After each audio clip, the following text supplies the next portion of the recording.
Chapter 186. When they suddenly heard the neat and heroic singing, they were not shocked, but frightened. Some of the more cowardly ones even threw the spears in their hands to the ground. The more courageous ones also raised their spears and tightly protected their bodies.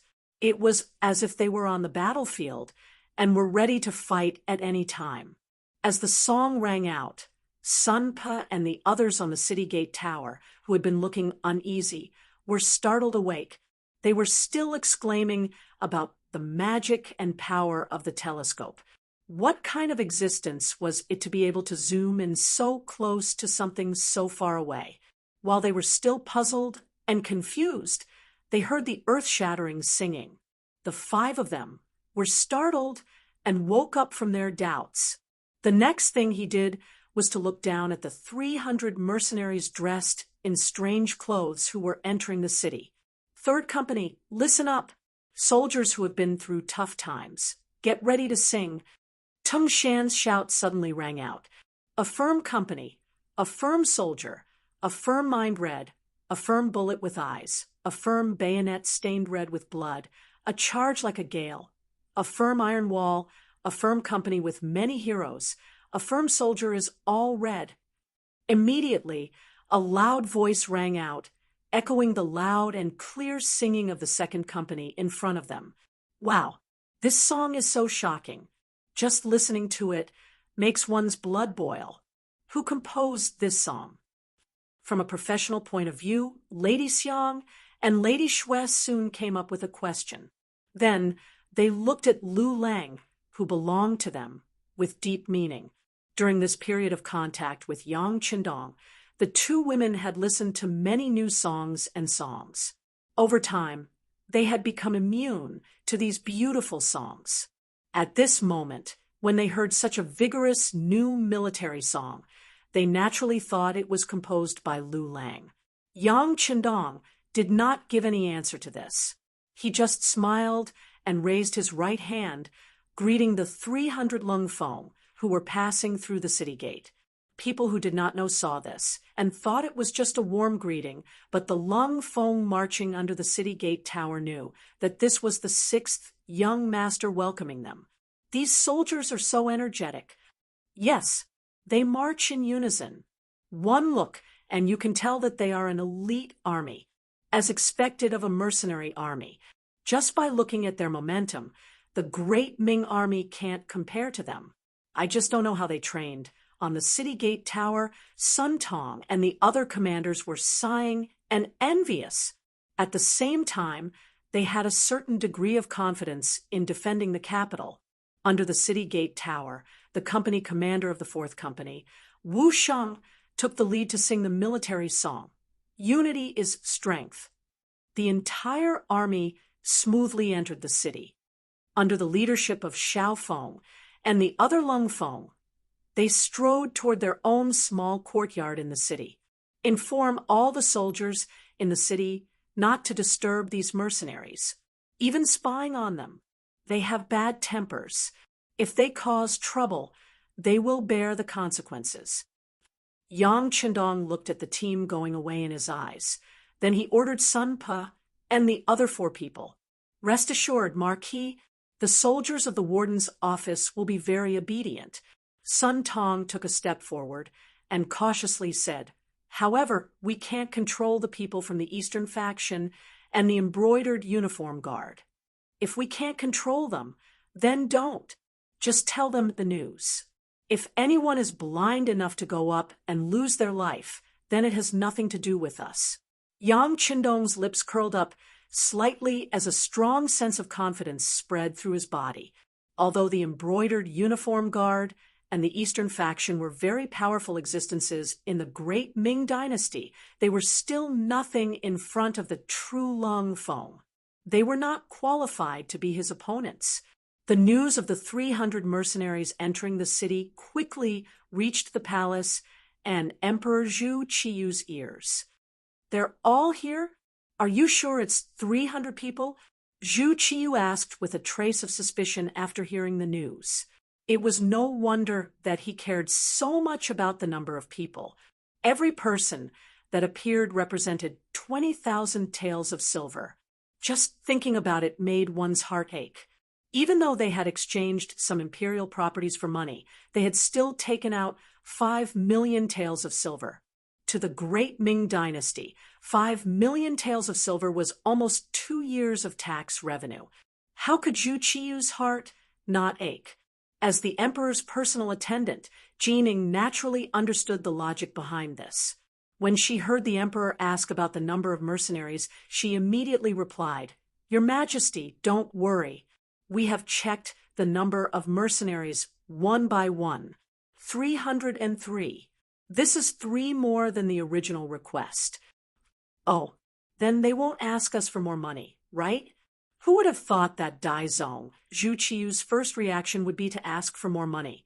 Jining was very helpless about this. She could only say in an uncertain tone, that shouldn't be the case. After all, we've already given them a few million taels of silver. They shouldn't be short of 60,000 taels of silver. It's good that they won't ask for more money. Zhu Qiyu nodded, as if a heavy burden had been lifted from his shoulders. He had only become the emperor for a short while, but he had already experienced so many things. Only leaving and not entering, this seemed to be getting further and further away from his path of becoming a wise emperor. He had no choice but to be more careful. Jining stood at the side. She was still waiting for Zhu Qiyu's instructions. Unexpectedly, there was no more movement from him.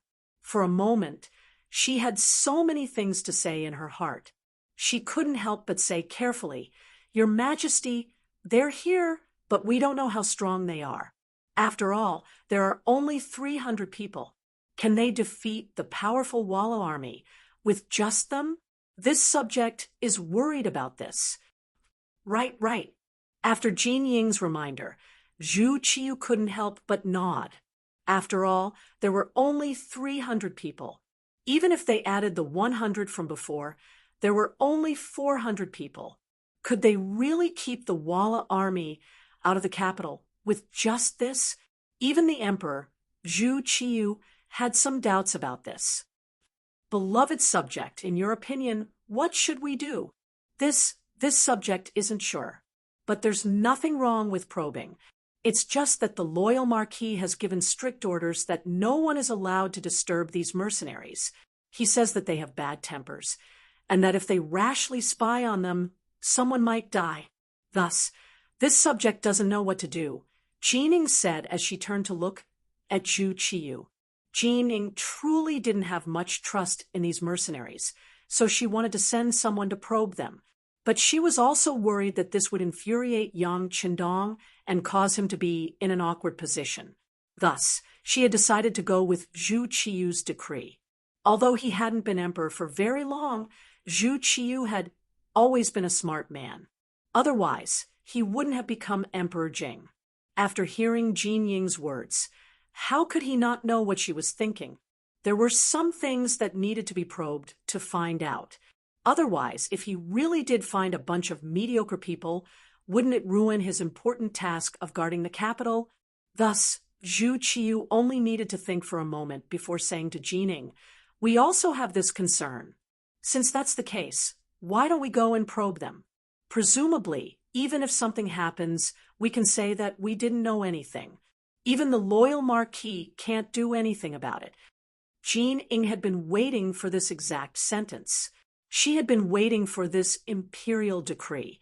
Since even Zhu Qiyu had said this, she naturally felt relieved and said, "Yes, this subject knows what to do." After obtaining the emperor's permission, Jining immediately summoned the commander of the embroidered uniform guard, Lu Gui, and gave him instructions on sending someone to probe the strength of the mercenaries. LV Gui had just taken back the 1 million taels of silver and received a new order. When he heard that he was going against Yang Qindong again, he didn't know why, but there was a trace of fear in his heart. Previously, Lu Gui had only thought that Yang Qindong had been lucky enough to reach his current position at such a young age. However, after meeting him in the immortal abode that morning, the other party's aura, which was far beyond his age, made him feel uneasy. Yang Qindong had already said that the mercenaries had bad tempers and were not to be provoked. However, Jin Ying's arrival with an imperial decree put him in a difficult position. Should he send someone to probe? He was worried that he would anger Yang Qindong. The powerful aura that had oppressed him in the morning had yet to completely dissipate. Should he not go? This was the emperor's decree, and also eunuch Jin's orders. Even if he had twice as much courage, he wouldn't dare disobey. I still have to go. But who should I send? Lu Gui's mind began to fill with names and figures. Soon, Han Ji's name appeared in his mind. Han Ji had offended Yang Qindong. As Shangguan Lu Gui, he was well aware of this. Today, he had been demoted because of a mistake and demoted to a Qianhu. If he were still Commander Qianshi, it wouldn't be appropriate for him to probe. However, a Qianhu wasn't an issue. Men, bring Qianhu Han here. I have something to discuss with him. Now that he had made up his mind, his tone was filled with confidence. Han Ji, from the moment he married his sister to Wang Go, he had already sworn an irreconcilable oath with Yang Qindong. From that moment on, he had already had one foot in the gates of hell. The reason he hadn't killed Han Ji before was because of his status. If a Commander Qianshi of the Embroidered Uniform Guard, a dignified fourth-rank official, was suddenly killed, it would definitely cause a huge uproar. This wouldn't benefit Yang Qindong at all. It was better to keep him alive for now and wait for the right opportunity to make a move. However, this morning, Han Ji had actually instigated Lu Gui to make trouble for the immortal abode. Just this alone made it clear that he couldn't be allowed to live. After Tiger's man received the order, he handed this mission to the captain of the Ghost Shadow Sniper Squad, Bai Zhua. This kind of invisible killing was the Ghost Shadow Sniper Squad's specialty. After receiving the mission, Bai Zhua began to look forward to the arrival of night. Chapter 187. Before the sky was completely dark, the people who were watching Han Ji sent back a message, saying that he had gone to the commander of the Embroidered Uniform Guards, Lu Gui. In less than the time it took for a stick of incense to burn, he came out again, and then brought 10 embroidered uniform guards with him to an inconspicuous restaurant nearby to drink. Han Ji's abnormal behavior was quickly made suspicious by Zhua after he learned about it. He had just been demoted during the day, so he should be in a bad mood. How could he have the leisure to drink? Even if he was going to drink, he shouldn't have brought 10 skilled brothers with him. There was only one explanation for such behavior, and that was that he had received some kind of mission. Not knowing what Han Ji would do, Bai's was simply ordered to keep an eye on him.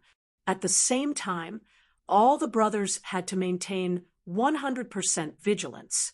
They just had to eat some dry food in their respective monitoring positions. If there was an accident because of anyone's carelessness, then they would be expelled from the Ghost Sniper team. With the strict order, the 20 members entered a state of battle preparation. Even when it was time to eat, the snipers and observers ate separately, keeping an eye on Han Ji. He was completely monitored, but Han Ji didn't realize it. He was still eating meat and drinking with his brothers in the restaurant. Brothers, the commander said that today's mission is extremely important. This Qianshi also took into account the good relationship between us, so I brought you out to pick up merits. So tonight we can drink, but no one is allowed to drink too much. Understand? Han Ji said with a face full of pride. He even called himself Qianshi. In fact, this was LV Gui's promise to him. LV Gui said that tonight's mission was to test these new mercenaries and see what kind of level they had. If they were heavily guarded and had strong combat power, then they shouldn't provoke them. But if they were just donkey dung eggs on the surface, then they should teach them a lesson, which was equivalent to making a great contribution. When the time came, he would definitely report to the emperor. At that time, It would be easy to restore his identity as Qianshi. Once he entered the eyes of the new emperor, his future would be bright. It was even possible that he would be promoted and become a fellow embroidered uniform guard. Making such a heavy promise was just to make Han Ji do his best in his work. Regarding this, Han Ji was completely unaware. He only thought that the emperor was suspicious of these mercenaries. In his heart, he thought that as long as he could prove that these mercenaries were incompetent, he would be able to heavily damage Yang Qindong's reputation. At that time, he would definitely make this loyal Marquis kneel at his feet and apologize. With such a thought, he was determined to succeed in tonight's operation. He had already thought it through. He would use the knockout incense to subdue these mercenaries.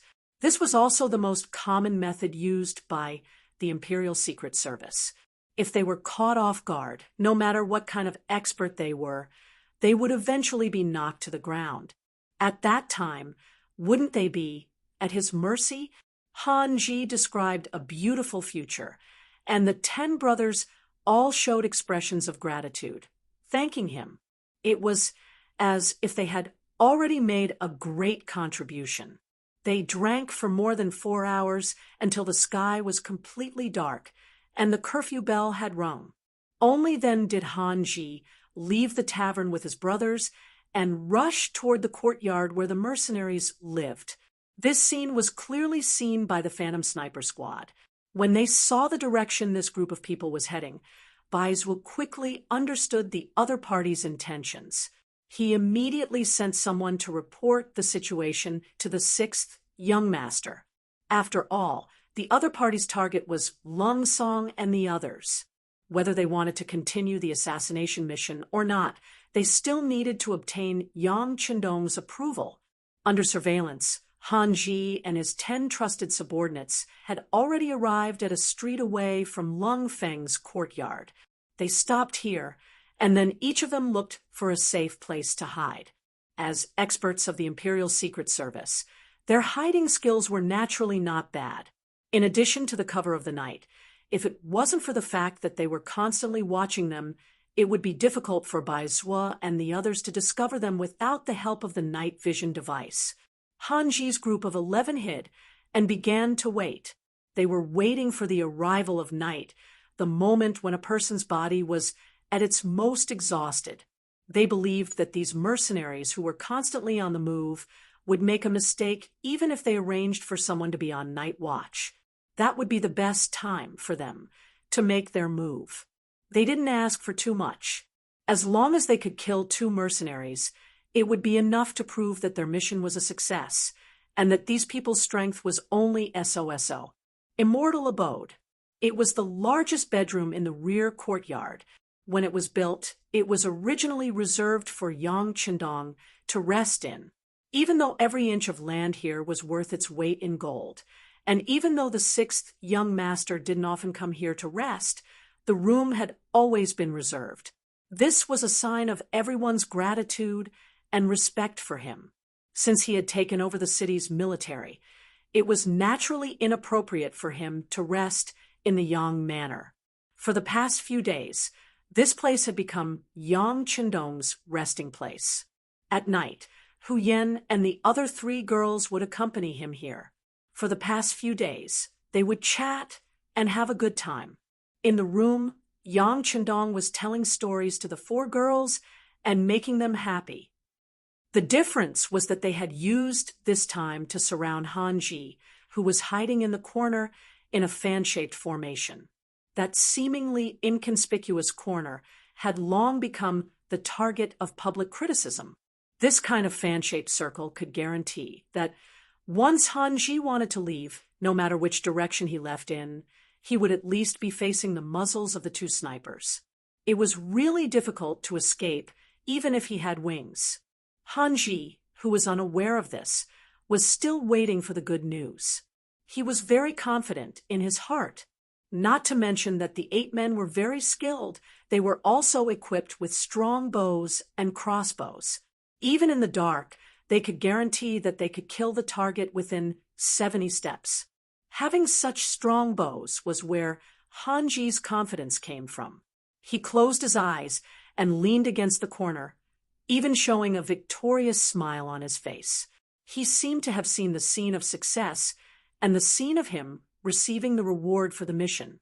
In the courtyard across the street, this courtyard was originally the residence of a prince. Later, because it was sealed outside, it became empty and became the property of the imperial family. This time, when they were discussing with the Ministry of Revenue, Yang Qindong's cousin, Yang Fu, felt that the environment here was good. Most importantly, the territory was big enough, so he took over this courtyard and made it the temporary resting place of the cold front soldiers. According to the rules, when they entered the courtyard, Commander Lung Song ordered people to do a thorough search. Even though this was the place that the sixth young master had arranged for them, there was no harm in being careful. Yang Qindong often said that it was better to rely on oneself than on others. It was impossible for people not to make mistakes, but a cautious attitude could completely reduce the chances of making mistakes. After this lesson, no matter where the cold front soldiers were, no matter how tired they were, they never relaxed their search of the resting place. When they were attacking the central part of Ryukyu Island, they even found 2 hidden enemy soldiers near the resting place. They originally wanted to set fire to the place while the cold front soldiers were asleep, but in the end, they were caught by the always cautious new army. Since then, every time they went to a place, a strict search of the surroundings became an iron rule. Chapter 188. After a round of inspection, they didn't find anything wrong. Only then did the armies start to cook. Taking advantage of this opportunity, Lung Song, who had arranged enough guard work, called the 2 battalion commanders who were acting company commanders to his temporary room. The 3 of them met, and Lung Song had no intention of being polite. He bluntly said, "Gentlemen, the 6th young master has been setting up a trap in the capital, and it has been going very smoothly. This time, we were able to come here and show off our skills is also part of the plan. Now that we have smoothly arrived in the capital, it is equivalent to taking the first step. However, the situation will only become more severe. Even before we fight with the Walla army, I'm afraid that the great Ming Empire's capital army will be probing us first." Tung Shan and Wu Sheng both nodded in agreement after hearing Lung Song's words. It was clear that they had the same understanding. "Very good. I believe that you can also guess something." "That's right. Someone is looking down on us. And I'm afraid that there will be a lot of probing. The 6th young master has already laid the groundwork for this matter. He has already made it clear to the outside world that as mercenaries, we don't have good tempers. In order to confirm this matter, the 6th young master didn't even come here to see us today." Lung Song continued, "The 6th young master has already used his actions to tell us everything. The next test will be at any time, and how we perform is very important, whether we can satisfy or disappoint the 6th young master. It is very likely that everything will happen tonight. You understand?" "Regiment commander, we all understand. How about this? Please hand over the night duty to us, 3rd Company. I guarantee that we'll complete the mission. No matter who comes, we'll leave no one behind. If we can't complete the mission, I am willing to be punished according to military law." Ting Shan suddenly stood up, and then a resolute expression appeared on his face. "Regiment commander, please give the night duty to our 4th Company. If we can't eliminate all the enemies, I am willing to offer my head." 4th Company Commander Wu Sheng was even more resolute, directly putting his life on the line. "Battalion Commander Wu, don't fight with me. In terms of qualifications, you are inferior to me." Ting Shan looked at Wu Sheng with a face full of anger. He was extremely dissatisfied that this person wanted to fight with him for the mission. "Battalion Commander Tung, seniority is not enough to feed you. Everything depends on your methods. Our fourth company is confident that we can complete this mission well. Wu Sheng's eyes were filled with sparks. He looked as if he would start a fight if he didn't agree with Tung Qingshan. The two battalion commanders showed that they wanted to fight for the mission, and this made Lung Song nodded with satisfaction. This was the military's morale. If everyone retreated in the face of trouble, then there would be no way to continue fighting this war. It was just that sometimes having confidence was a good thing, but in the end, strength was what determined the outcome of the matter. For example, Lung Song's strength was much stronger than the two of them, whether it was his ability to lead troops, the quality of his soldiers, or the level of his official position. He was better than the two of them. That was why he snatched the mission the moment he opened his mouth. All right, there's no need for you guys to fight over it. You're all tired from the day's journey. Let me take over tonight's duty. How can we do that? They objected almost at the same time. Just a moment ago, they were still arguing in full swing and even seemed like they were going to fight if they didn't agree. Now, they stood on the same line and objected to Lung Song. Why not? My position is the highest here, Lung Song said with an attitude of, I am the regiment commander. You have to listen to me. No, Tung Shan shook his head, showing an attitude of, even if you are the highest official, you can't have the final say. When it was Wu Sheng's turn, he said bluntly, if you want to talk about tiredness, everyone has been walking for the whole day. We are all tired. Why should we rest while your second company is responsible for the night duty? This is unfair to the brothers of the second company. I will not agree to this. If regiment commander insists on doing this, then tomorrow when I see the sixth young master, I will definitely complain. This is abusing power for personal gain, using force to oppress others. When Wu Sheng said this, Lung Song's eyes widened, but he didn't have the strength to do so. If it was in Crimson City, Lung Song would have done this, and Wu Sheng could only obey as a subordinate. But now, the sixth young master was right in front of them, and they would see him tomorrow. It was no wonder that he dared to say this. This would indeed put a lot of pressure on Lung Song, and he didn't want someone to complain about him the moment he saw the sixth young master. That's right. If you don't give us a chance, I will also complain when I see the sixth young master tomorrow. Tung Shan saw that this seemed to be effective, and immediately followed suit. The two battalion commanders had the same attitude, and Lung Song knew that it was impossible to use his position to oppress others for the mission. He could only sigh and say, then let's draw lots. Tonight, the three of us will take turns to be on duty. As for whether or not there will be any accidents, and who will encounter them, it will all depend on everyone's luck. That's good. Hearing that it was a draw, Tung Shan and Wu Sheng immediately felt that it was fair. Immediately, a smile appeared on their faces, completely different from their previous flushed faces. And if this scene was seen by Han Ji, he would definitely regret coming to test them. Who would have thought that in the face of danger, there would still be people fighting to go forward? With such morale, what kind of enemy couldn't be defeated and dealt with? After drawing lots, Lung Song's luck was very bad for the first half of the night. Tung Shan's luck wasn't very good either, drawing a lot near dawn. Only Wu Sheng, when he saw that the lot he drew was between the third and fourth day, he was so happy that he couldn't close his mouth. All right, some people don't need to be so happy. We just arrived today. Maybe they will want to take a look before they try to test us. Ting Shan looked at Wu Sheng with some jealousy. On the other hand, Lung Song, as expected of a regiment commander, was very open-minded. Seeing that the results were out, he said with a serious face, no matter what happens, everyone must be careful when you are on duty. One of the sentries must be in the light, while the other two are in the dark, forming a triangle to ensure that nothing goes wrong.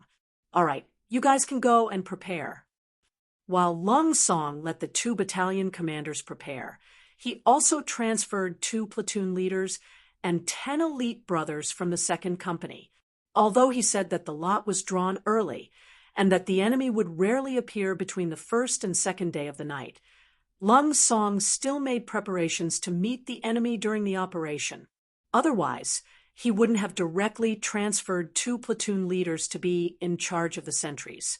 But no matter how thorough the preparations were, seeing that the 2nd day of the night had passed and the 3rd day of the night had arrived, there was no abnormality in the outside world. Lung Song sighed, somewhat disappointed, and wanted to arrange for someone to inform Wu Sheng. "Ha! No need to trouble the regiment commander. I'm already here." Unknowingly, Wu Sheng brought people and appeared behind Lung Song, looking at the other party's camp. It was actually also led by 2 platoon leaders, and there were also quite a few squad leaders and vice squad leaders. Looking at this camp, Lung Song knew that there was no need to remind the other party to be careful. When he left, he only patted the other party's shoulder, but at this moment, silence really spoke louder than words. Wu Xing took over the defense and quickly started to set up according to the plan. Around the small courtyard, the 12 people he brought along split into 3 groups, with 2 in the dark and 1 in the light. He himself found a safe corner and stayed in the middle, constantly looking around with the night vision device in his hand. In his heart, he was still praying that if there were any enemies, they must appear when he was on duty. This was a good opportunity to show his face in front of the 6th young master. Perhaps their prayers had worked. Just a quarter of an hour after Wu Sheng and the others had hidden themselves, there was finally some movement on the wall of the courtyard. Although it was very slight, it was still discovered by the brothers who were in charge of guarding the courtyard. Speaking of which, this was all due to the camouflage training of the cold front line. Camouflage was created by Yang Qindong and was improved based on his training when he was a soldier. The requirement was that any qualified cold front line must be able to stay in the same place for 24 hours without eating or drinking. This was the ability. To be able to stay in the same place for 24 hours was only a pass. 2 days was considered good, and 3 days was considered excellent. At first, many people did not understand this training, thinking that it did not require much skill, and the training was not meaningful. However, after a real test, after staying in the same place for 24 hours without moving, everyone realized how important this training was to train their mentality. It was precisely because of this training that the cold front members' violent tempers were much more restrained. This kind of training also allowed many of them to learn how to calm their hearts. This was to ensure that they would be able to face everything calmly under any kind of dangerous situation. The camouflage training also allowed every cold front line to have the potential to become an excellent sentry. It meant that at any time, anyone would be able to complete the task of being on guard. It was because of the inhuman training that the Imperial bodyguards did not discover the 8 hidden sentry. They only saw the 4 open sentry. It was the existence of the sentries that caused the 8 embroidered uniform guards to let down their guard. They carefully observed their surroundings, and after finding that there was nothing out of the ordinary, they began to slowly move towards the 4 sentries. The open sentry was located in the center of the courtyard, far beyond the distance of 70 steps. The Imperial bodyguards' bows could not reach the sentry, so if they wanted to get anything, they had to keep moving closer. However, they did not know that this method of approaching the sentry was bringing them closer to the Grim Reaper. The 8 Imperial bodyguards did have some skills. If it was not for the hidden sentry, it would not have been easy to discover them. However, even though they were discovered, Wu Sheng, who was hiding in the corner and watching everything with his night vision, did not immediately give the order to close the net. It was because he was not sure if the enemy had any reinforcements. This time, he wanted to catch all of them in one fell swoop. If even one of them escaped, it would be considered a failure. Chapter 189. He carefully observed his surroundings, waiting to see if the other party still had any tricks up his sleeve. The 8 embroidered uniform guards had climbed over the high wall and were approaching the 4 sentries. Some of them had even taken out the strongbows on their backs, but Wu Sheng still did not see any backup. It should be these people. Even if they have backup plans, they won't be able to enter the courtyard. Wu Sheng quickly made a decision based on the situation. He then slowly stood up and moved his right hand to his mouth. Hand signals in the day and whistles at night. That was how the cold vanguards communicated with each other. Wu Sheng placed his right hand to his mouth and concentrated his qi into his dantian. He exhaled fiercely, and a sharp whistle was emitted from his mouth. It was especially bright and clear in the silent night. As soon as the whistle was emitted, 6 of the 8 sentries who had been waiting impatiently appeared in the darkness. The 95 style that they had been holding tightly in their hands spat out bright flames in the darkness. They fired directly at the embroidered uniform guards who had their backs facing them. Bang! Bang! Bang! 6 of the 8 embroidered uniform guards were knocked down by the first wave of attacks. The other 2 were also shocked by the sound. One of them stood there in a daze and was hit by the second wave of gunfire. The other reacted quickly and rolled on the ground, trying to find a safe place to hide. However, he was killed by a single shot just as he stood up.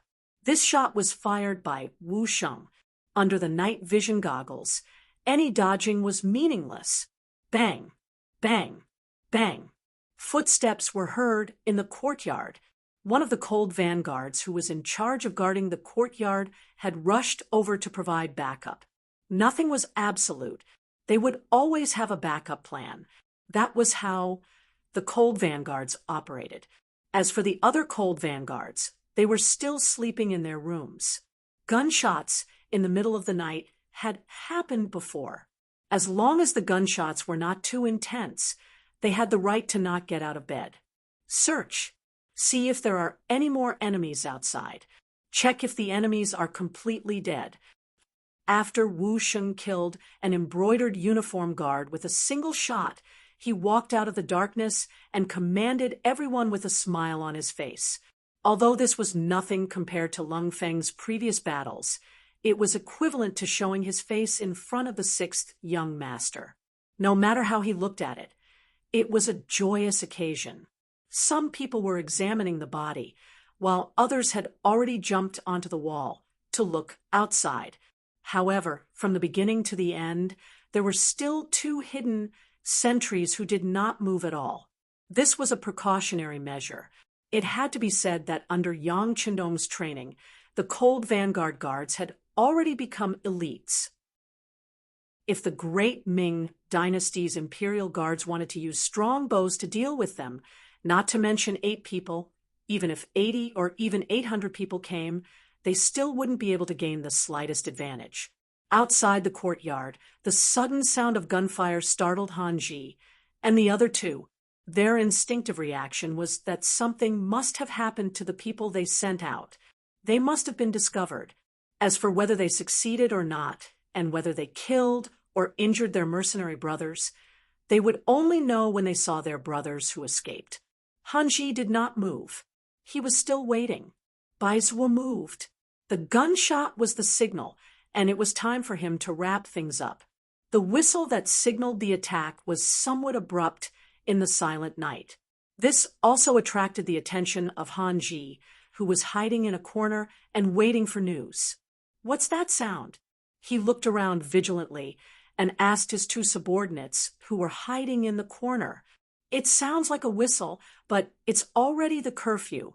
Who would blow such a thing on the streets in the middle of the night?" One of the subordinates touched his head with a puzzled expression. HM? This is not good. Let's go." On the other hand, Han Ji was worthy of being the commander of the embroidered uniform guards. His reaction was not slow. Although he could not figure out what was wrong, his instincts told him that the situation was not right. The safest thing to do now was to retreat. As he spoke, he rushed out of the corner in a flash. The moment he rushed out, a fiery light flashed in the darkness, staring at the place he had just been hiding.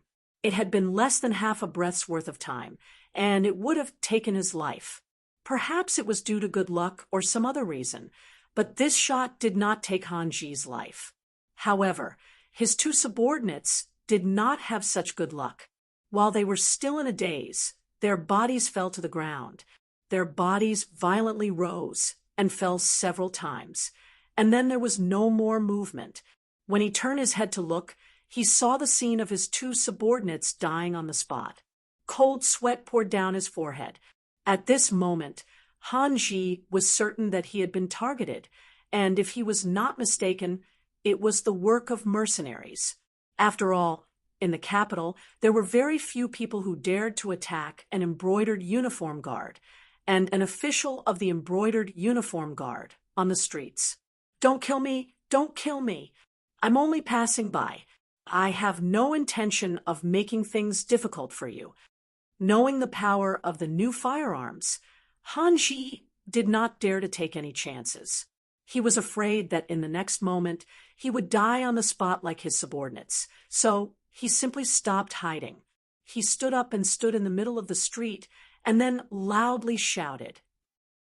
This shout was not only to express his submission, but also to attract the attention of the night watchman in the capital. Although it was a curfew, the people of the 5 cities warden's office still had the right to walk on the streets, patrol, and protect the law and order. Bah!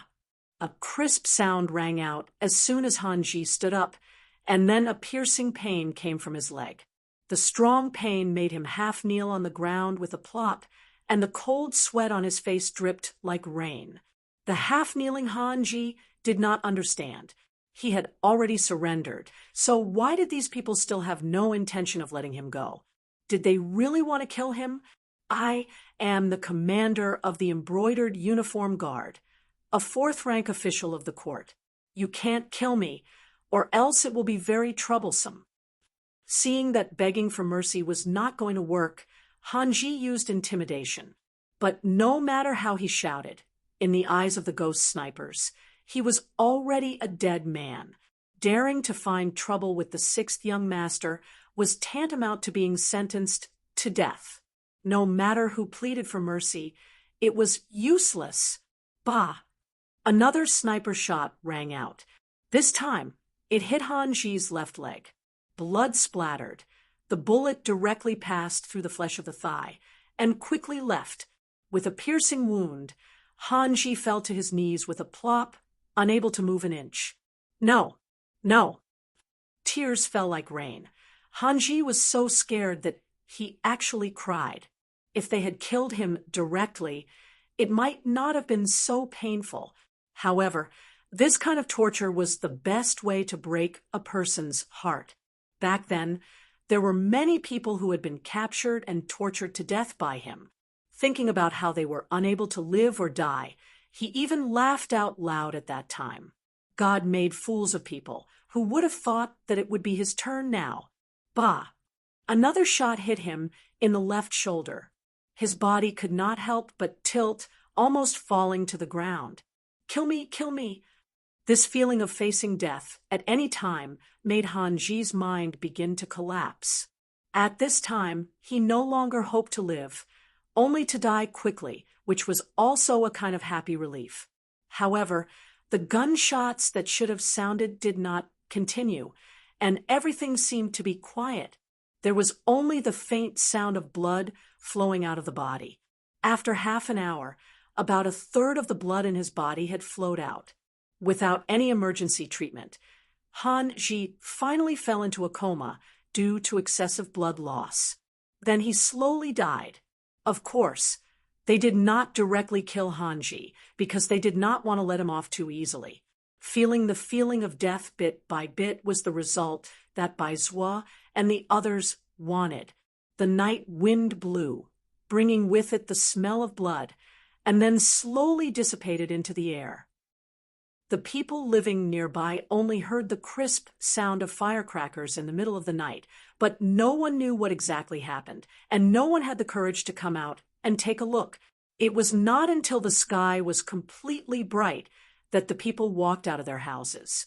At this moment, the gate of the embroidered uniform guard's office was very lively, and 11 corpses, including Hanji, were neatly lined up there. No one knew who sent these corpses, and the first people who found them were the soldiers of the warden's office patrolling the nearby 5 cities. The 11 people sent out were all dead, including Hanji. When the news reached LV Gue's ears, his face was pale and unsightly. Collect the corpses, send a coroner to examine them, and report the results to me. After saying this to his subordinates, LV Gue plopped back into his chair. When he sent out this mission, LV Gue did not think that it would fail. But even if he was mentally prepared, he did not think that they would fail so miserably, and that even Hanji would be dead. LV Gue understood Hanji's subordinate quite well. He was not very courageous, and could bully people by relying on the might of the tiger, but he was not brave enough to take risks and fight with his life. Logically speaking, such a person would not follow an ordinary embroidered uniform guard to carry out a mission. But why did he die? Could it be that these mercenaries were really so powerful? When he thought of this, LV Gue did not feel happy at all, and instead became very nervous. If it was really like this, would these mercenaries let it go? Would they come to find trouble with him because of this? Humans were like this. The losing side of a battle would always feel that they were weak, as if they were afraid that the other side would not let them go. But LV Gue did not think about it if he did not send people to investigate. How could there be such a result? LV Gue was still dizzy in the room, and his mood was somewhat uneasy. The coroner he sent out returned with news that the 11 corpses were all killed by gunpowder, but unfortunately there was no gunpowder residue found on their bodies. Looking at the wounds, it should be that the gunpowder that entered the bodies of the embroidered uniform guards was dug out after they died. Chapter 190. He's already dead. Why won't they let him go? This is going too far. After hearing the coroner's report, Lu Gue roared angrily.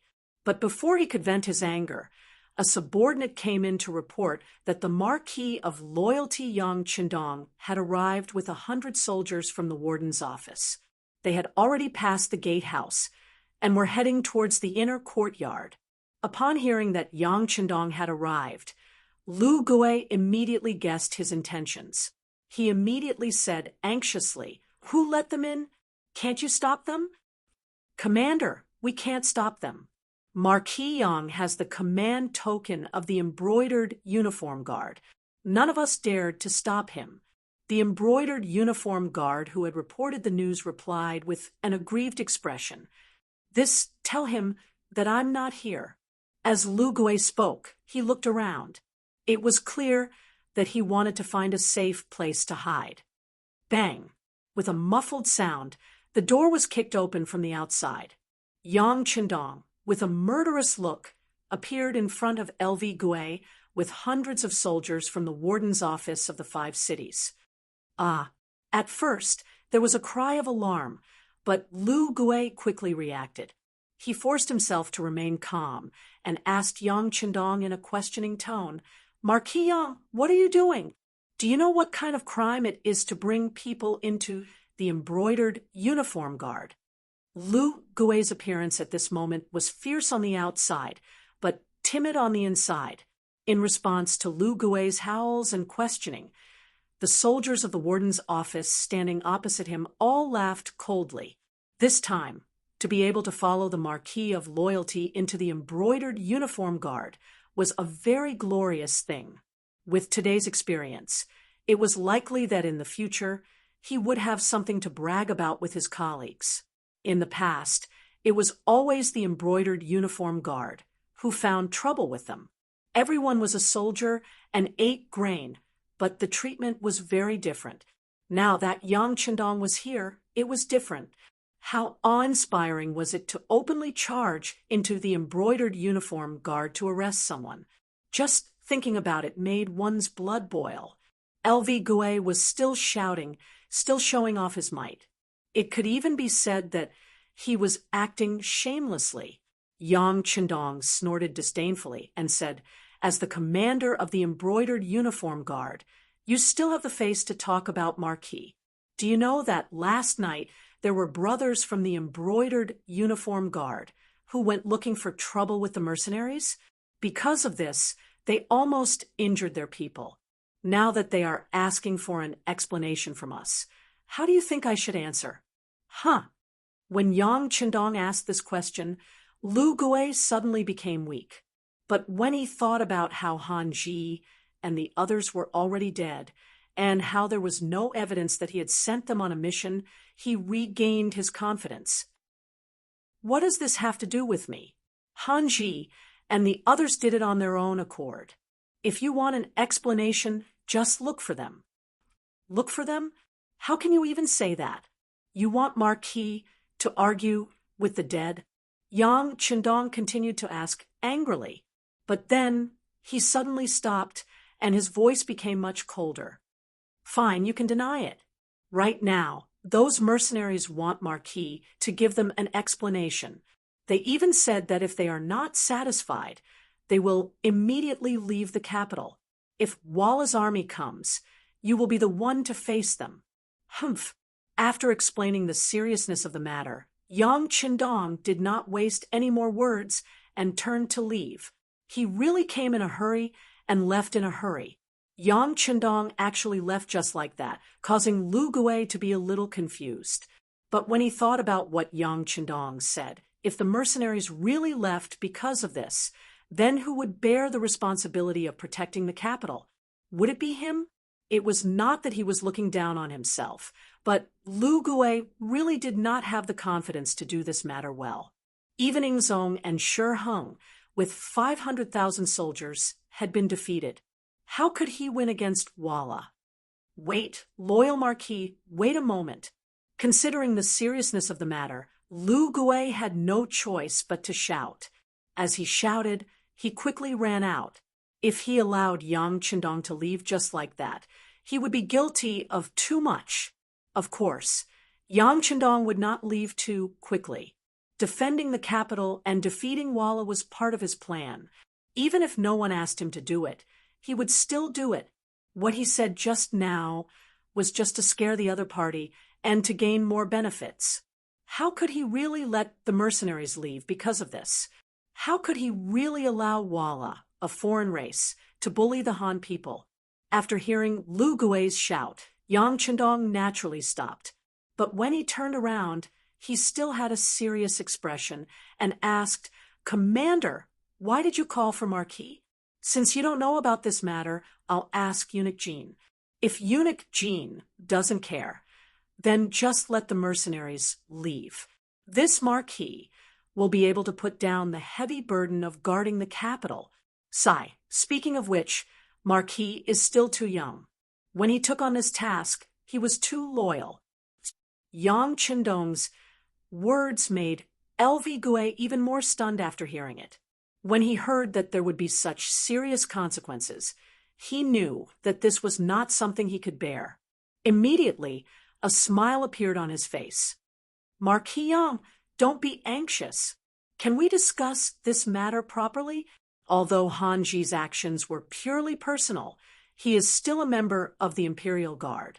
After thinking about it, this commander also has some responsibility.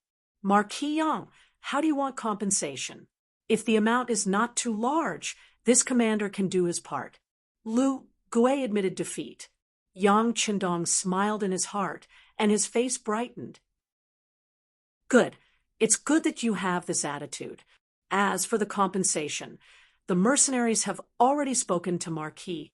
500,000 taels of silver can settle this matter." Lu Gue was originally smiling, but when he heard the number of 500,000 taels, he immediately jumped up. "How much? This is impossible." No. Lu Gue was still waving his hands and shouting wildly as if he had been bitten. Yang Chendong snorted coldly. "Forget it.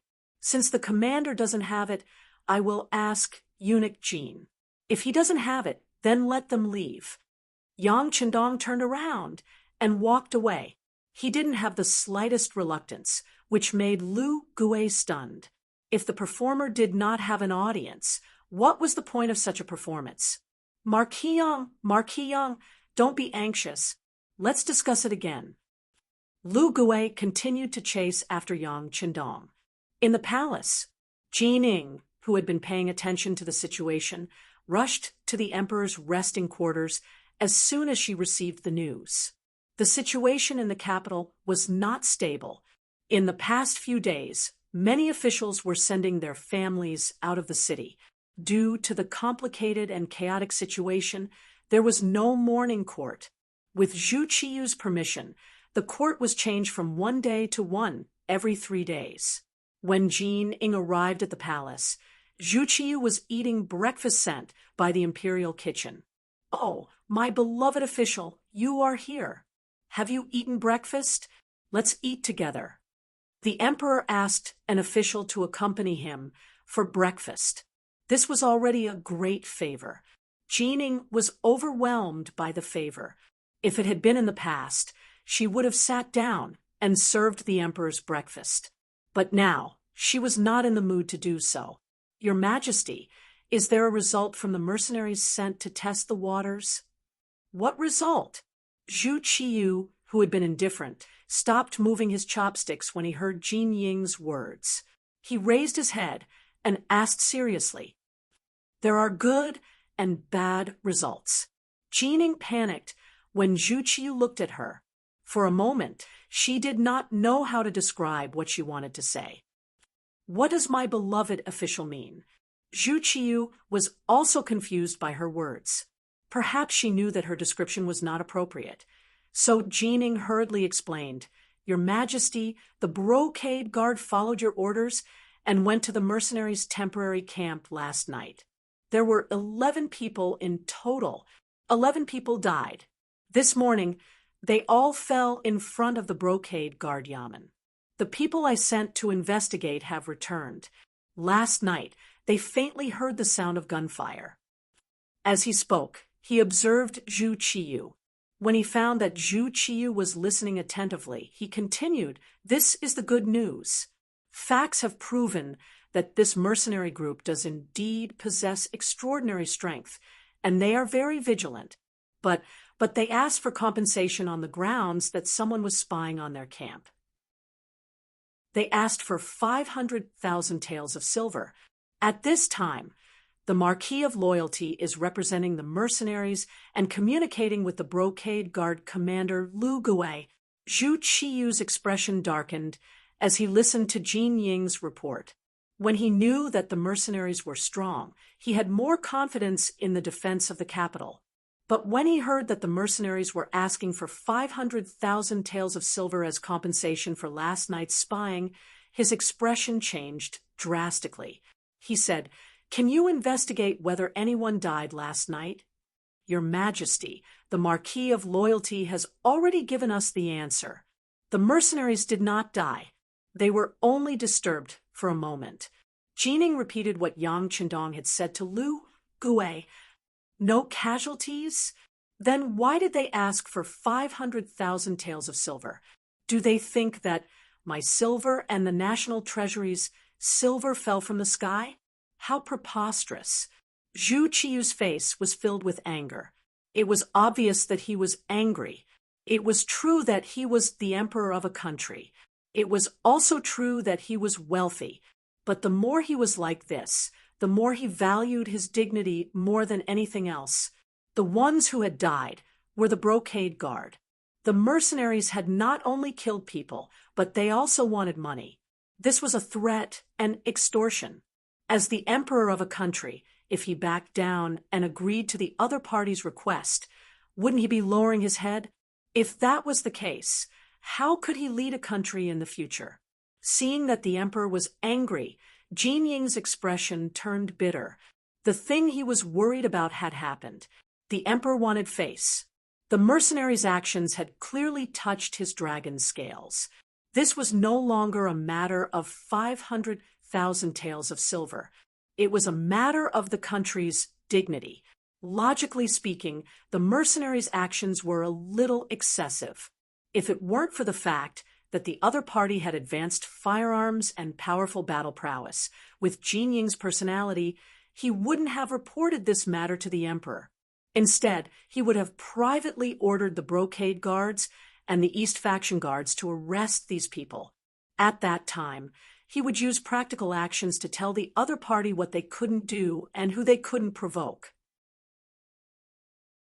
Chapter 191.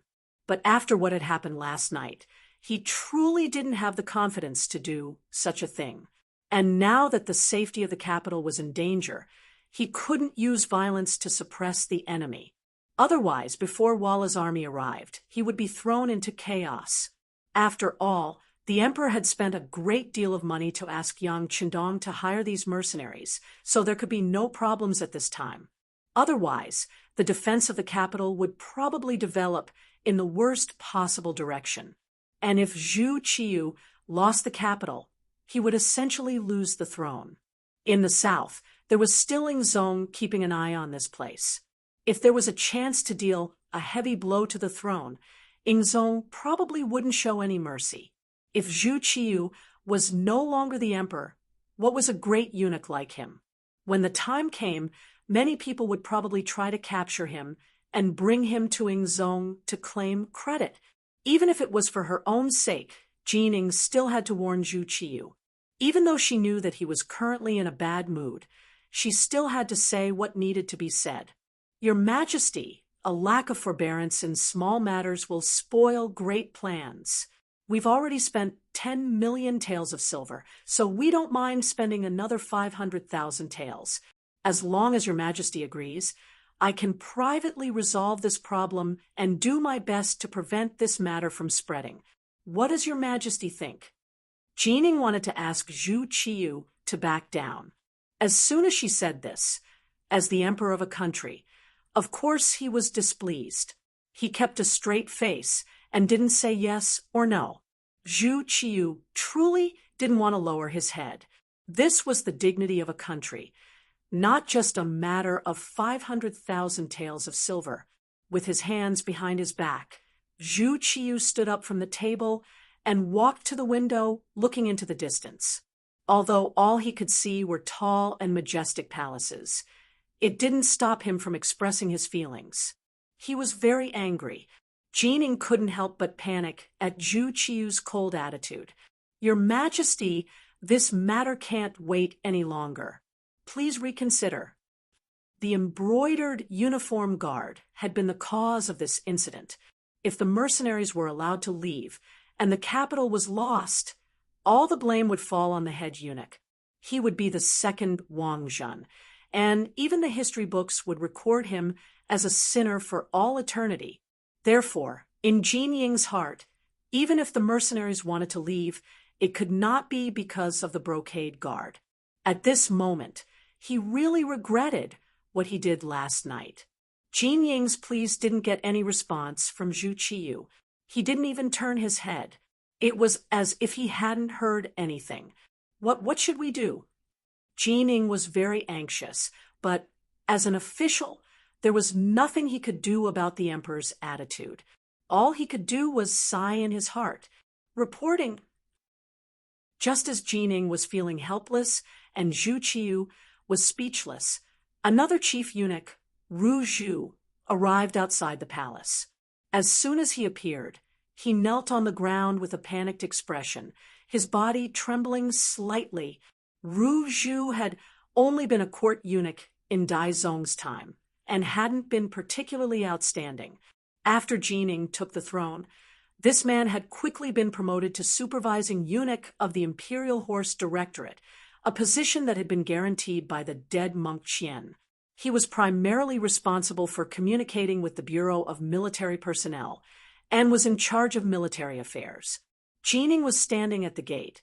When he saw that it was Ru Zhu, he instinctively believed that the matter had gotten out of hand and that LV Gui had not received the decree. and was not willing to pay. So the mercenaries were preparing to leave the capital. When he thought of this possibility, his face paled. Is there something important? There is.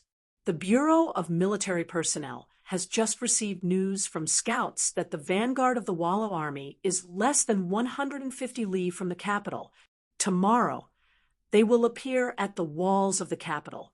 As Ruju spoke, he raised his head, revealing a panicked expression. What? Repeat that for us.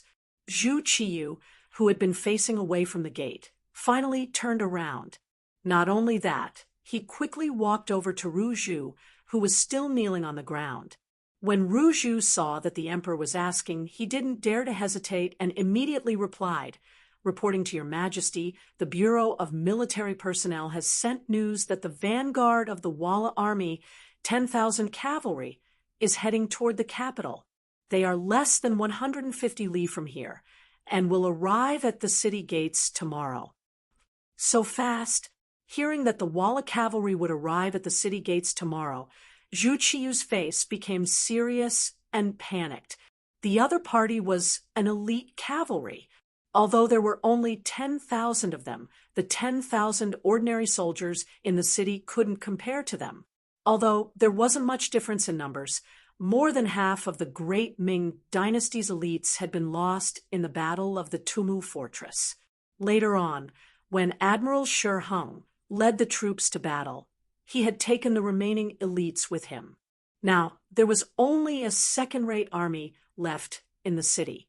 How could they stop the Walla army? Thinking that the Walla army would be at the foot of the capital tomorrow and that they might charge into the capital tomorrow, his position as emperor might come to an end, he couldn't help but stagger a few steps, and his body became unstable. Jining reacted quickly and quickly reached out to support Zhu Qiyu, who was 30 years younger than her, and asked with concern, "Your Majesty, are you all right?" "Jin is fine." "Fine. Beloved subject, the enemy's cavalry is about to arrive. What can we do?" Zhu Qiyu no longer had the stern look on his face. In exchange, he was panicking and lost his mind.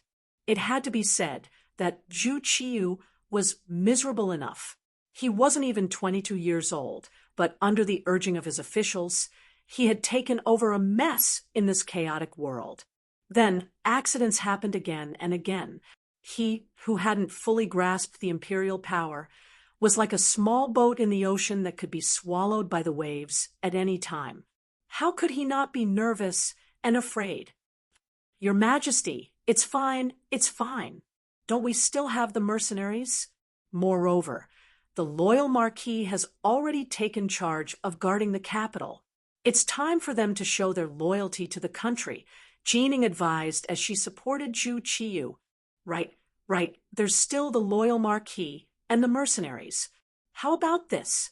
Immediately take out 500,000 taels of silver from the national treasury to the loyal Marquis and the mercenaries. But remember, last night's incident was the embroidered uniform guard acting on their own. It has nothing to do with us. This silver can only be considered what the embroidered uniform guard owes us. In this dire situation, Zhu Qiyu finally relented, but he did not forget the dignity of the sovereign of a country. Jining also knew that in this situation, this was not the time to haggle over the 500,000 taels of silver, so she immediately agreed. "Your Majesty, be at ease. This subject will handle this matter, and will definitely handle it beautifully. I will not lose face and decorum for the imperial household. Good. With beloved subject handling matters, we are at ease. Quickly go and handle it," Zhu Qiyu said with a hint of anxiety. At this moment, all his hopes were placed on Yang Chendong and the mercenaries he had spent a fortune to hire. The yamen of the embroidered uniform guard, LV Gue, was currently drinking tea with Yang Chendong. The two of them did not communicate much, but in their hearts, they both knew that they were waiting for news from the imperial palace. After all, this involved 500,000 taels of silver and the imperial household's face. The final decision still needed the emperor's decree. Yang Chendong, who was sipping his tea unhurriedly, showed enough confidence at this moment. He insisted that Zhu Qiyu would definitely give in. All of this came from the news he had received last night. The Wallace vanguard cavalry of 10,000 people was approaching the great Ming dynasty's capital. If nothing unexpected happened, they would arrive at the city tomorrow. The Yangtze Security Bureau was willing to spend a lot of silver and gold. The information they received was even earlier than the great Ming dynasty's imperial household. However, this news would probably reach the imperial palace today and reach Zhu Qiyu's ears. Then, the new emperor would have no choice but to give in. Speaking of which, Yang Qindong did not lack the 500,000 taels of silver. However, he insisted on doing this to warn all parties not to easily inquire about the mercenaries. Otherwise, the consequences would be very serious. Presumably, after what happened this morning, whoever had such an idea would have to think twice before acting. Maintaining the mystery of the mercenaries was also of great significance for future actions. This was also part of the plan to pave the way for some future actions. With such a significance, in order to achieve the goal, what could he do even if he had to confront the genie guards? This was a once-in-a-lifetime opportunity. If he did not do it openly at this time, he was afraid that it would be more troublesome to do it in the future. Yang Qindong's indifference and confidence in LV Gui's eyes made him even more anxious. Unconsciously, there was a difference in the momentum between the two people. Psychologically, Yang Qindong had already won a round. LV Gui even had a thought in his heart that it was better not to provoke this person in the future, because no matter what, it seemed that he would be the one to suffer in the end. In the past, LV Gui would not have dared to think that someone would dare to cause trouble in the genie guards. It was good enough that he did not bring people to cause trouble, who would dare to take the initiative to come to the door. But today, not only did it happen, but he also had no way to deal with it. This made it difficult for him. In his heart, he only wanted the emperor and eunuch Jin to quickly make a decision. He even faintly thought in his heart, wasn't it just 500,000 taels of silver? Just give it to the loyal marquis. LV Gui's heart had already begun to show weakness. It was at this time that Ruju arrived. At the same time, he brought the emperor's oral decree for the genie guards commander LV Gui. In the inner hall of the genie guards, LV Gui knelt to receive the imperial decree, appearing extremely respectful. It was worth mentioning that Yang Qindong only stood up from the chair when Ruju was about to deliver the emperor's decree. He did not have the slightest intention of kneeling on the ground. Just this kind of behavior was a great disrespect. Logically speaking, it was enough to arrest him.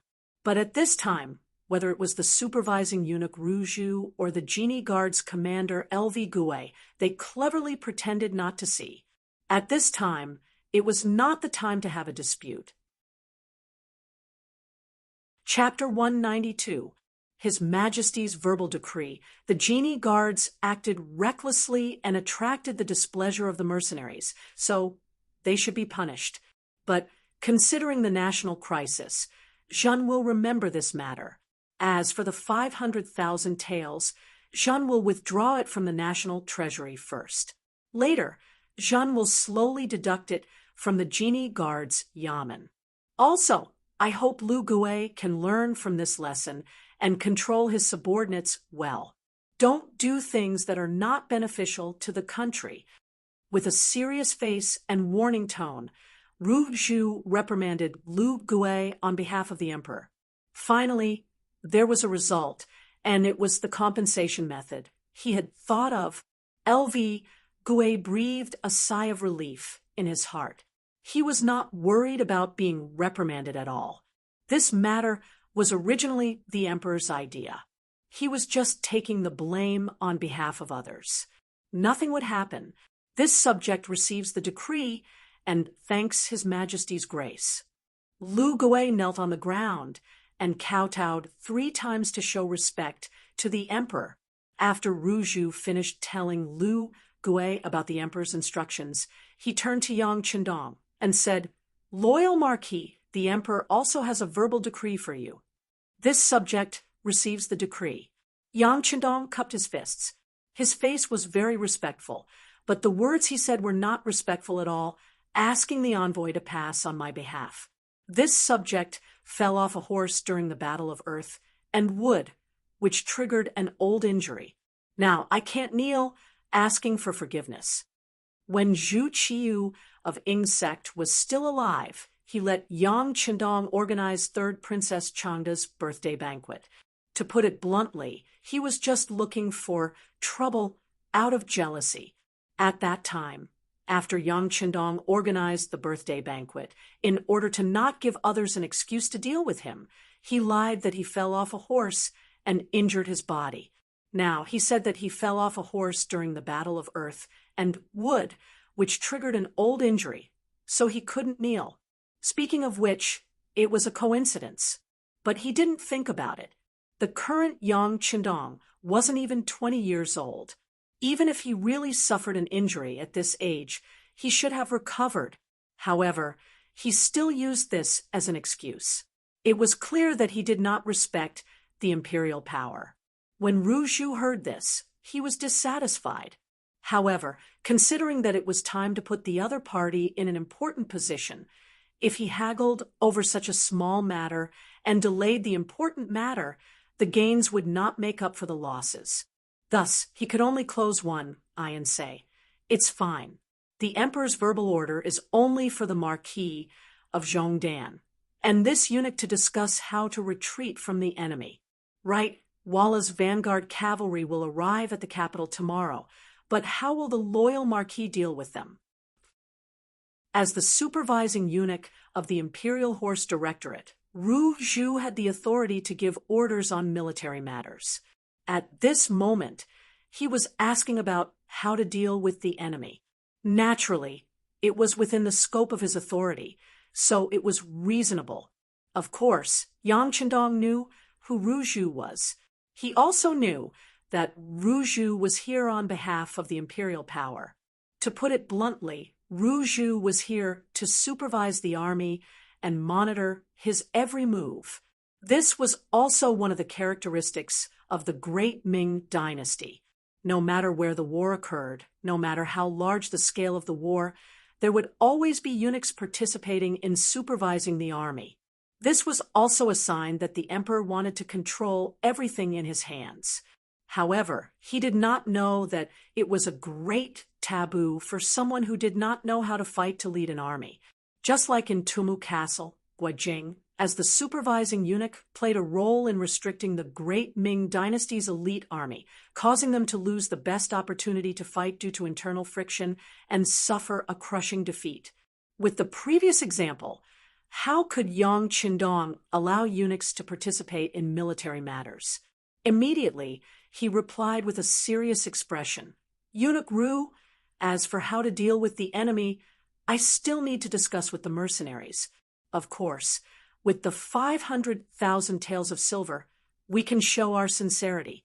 As for how to fight the war, I'm afraid that right now, it's not up to you or me to decide."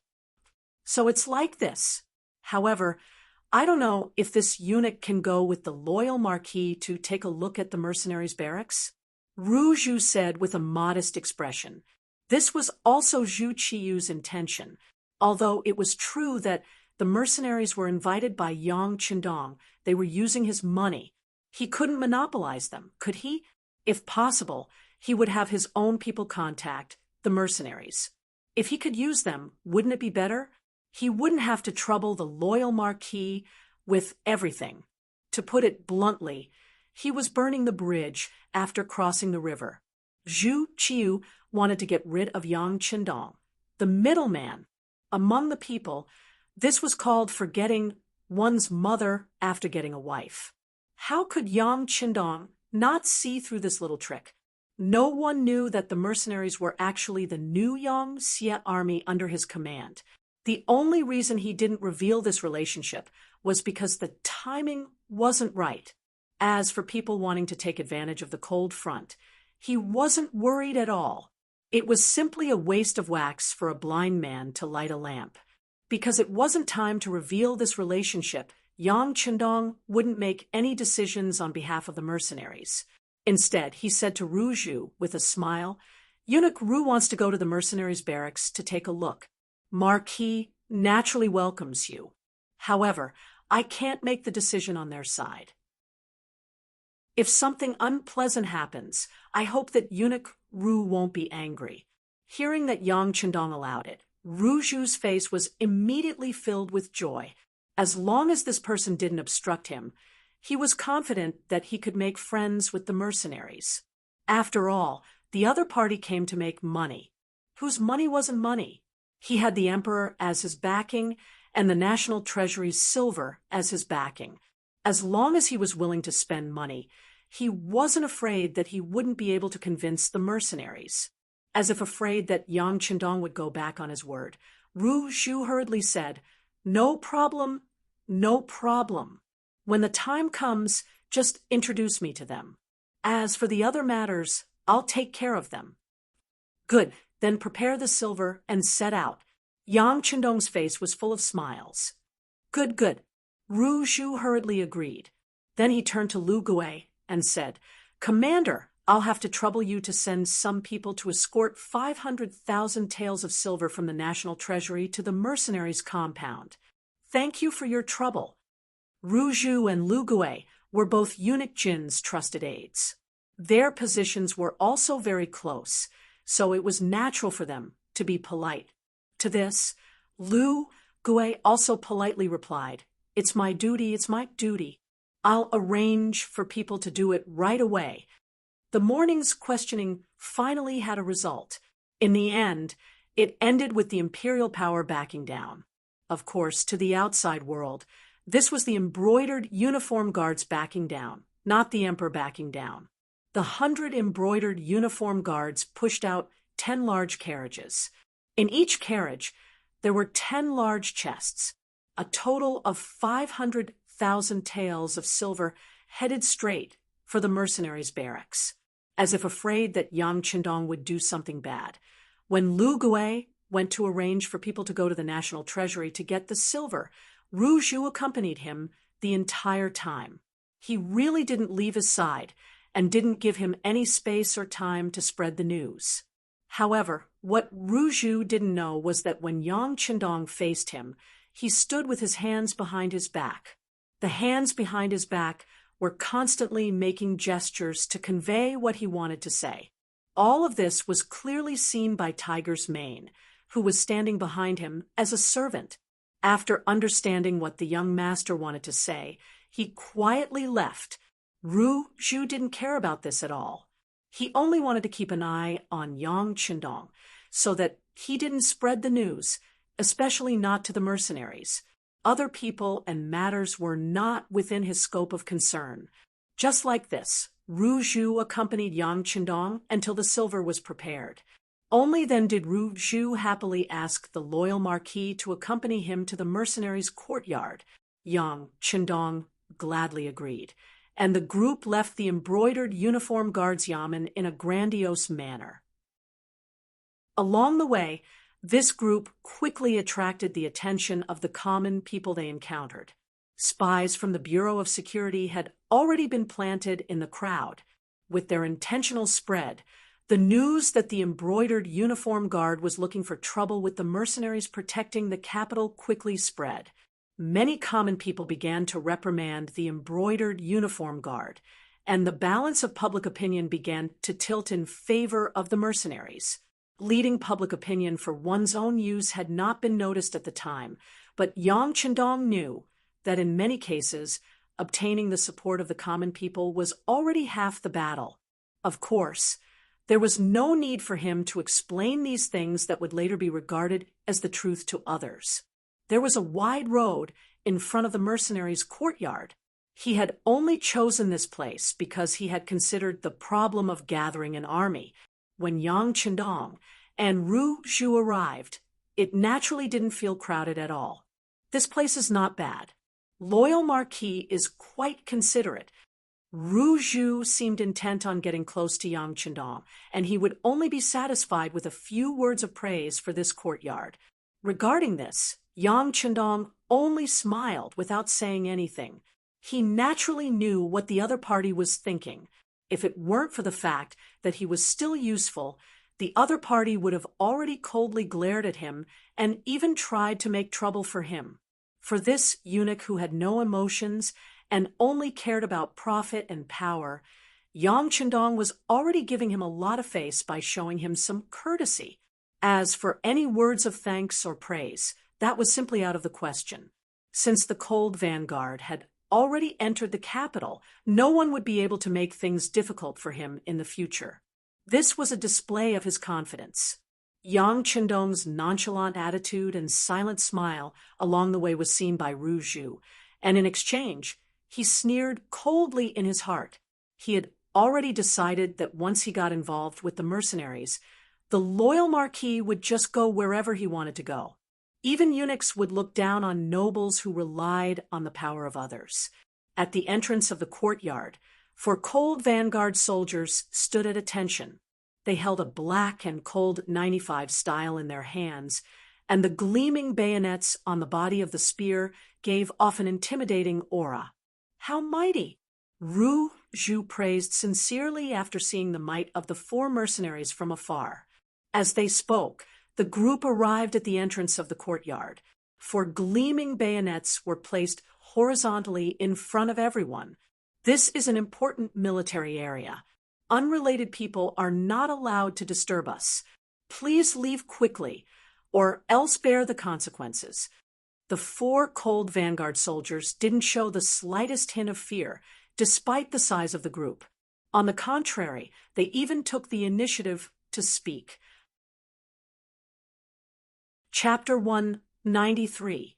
Yang Chendong stood in the middle of the crowd and watched all of this with an indifferent expression. He had no intention of walking out. He had not come into contact with the cold front for a long time. He also wanted to see the mental state of this troop from the side. Ru Zhu stood in the front row of the crowd. Especially when he was about to reach the entrance of the courtyard, he intentionally quickened his pace. His intention to seize the opportunity was very obvious. Yang Chendong was happy to see this happen. That was because he knew that the cold front would not treat Ru Zhu well just because of some silver.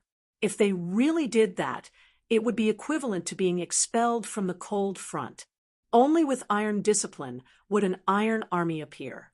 Yang Chendong was very confident in this point. However, some people did not know about this. After seeing that the front was blocked, Ru Zhu took the initiative to walk out. He then put on a smile on his face and bowed respectfully as he said, "Brothers, please allow me to report. I am a supervising eunuch of the Great Ming's Imperial Horse Directorate. This time, I am here to deliver the silver. Do you think you can let us pass? Step back. If you take half a step forward, you will be killed without mercy." In response to Ru Zhu's attempt to curry favor with him, the platoon leader of the cold front, who was standing guard at the entrance, had a serious expression on his face. At the same time, he pulled the bolt of the 95 style gun in his hand, and a murderous aura spread out in all directions. In the past, Ru Zhu was only an internal envoy. When had he ever seen such a scene? He was immediately frightened and involuntarily stepped back. His mouth trembled as he said, "This eunuch is really here to deliver the silver. If you don't believe me, you can call your general out to verify my authenticity, who is making a racket outside the courtyard. Do you know that this is a military area? Unrelated people are not allowed to come near." A shout came from inside the gate. Then, the sound of orderly footsteps could be heard. Soon after, a dozen or so cold front soldiers, led by Teng Shan, walked out of the courtyard. As soon as these people appeared, they raised the 95 style and held it in their hands. Then, They coldly stared at the great Ming Empire's embroidered uniform guards outside the door with hawk-like eyes. It was as if they were ready to fight if they didn't get along. The embroidered uniform guards were considered ferocious. Who knew how many people were bullied by them, from commoners to merchants, to officials and nobles who wouldn't tremble when they saw them, afraid that they would be remembered? This also made them feel superior to others. But for some reason, the moment he saw Long Feng, a chill rushed out from the soles of his feet. It felt as if he was being targeted by a ferocious tiger and could become a piece of meat in its stomach at any moment.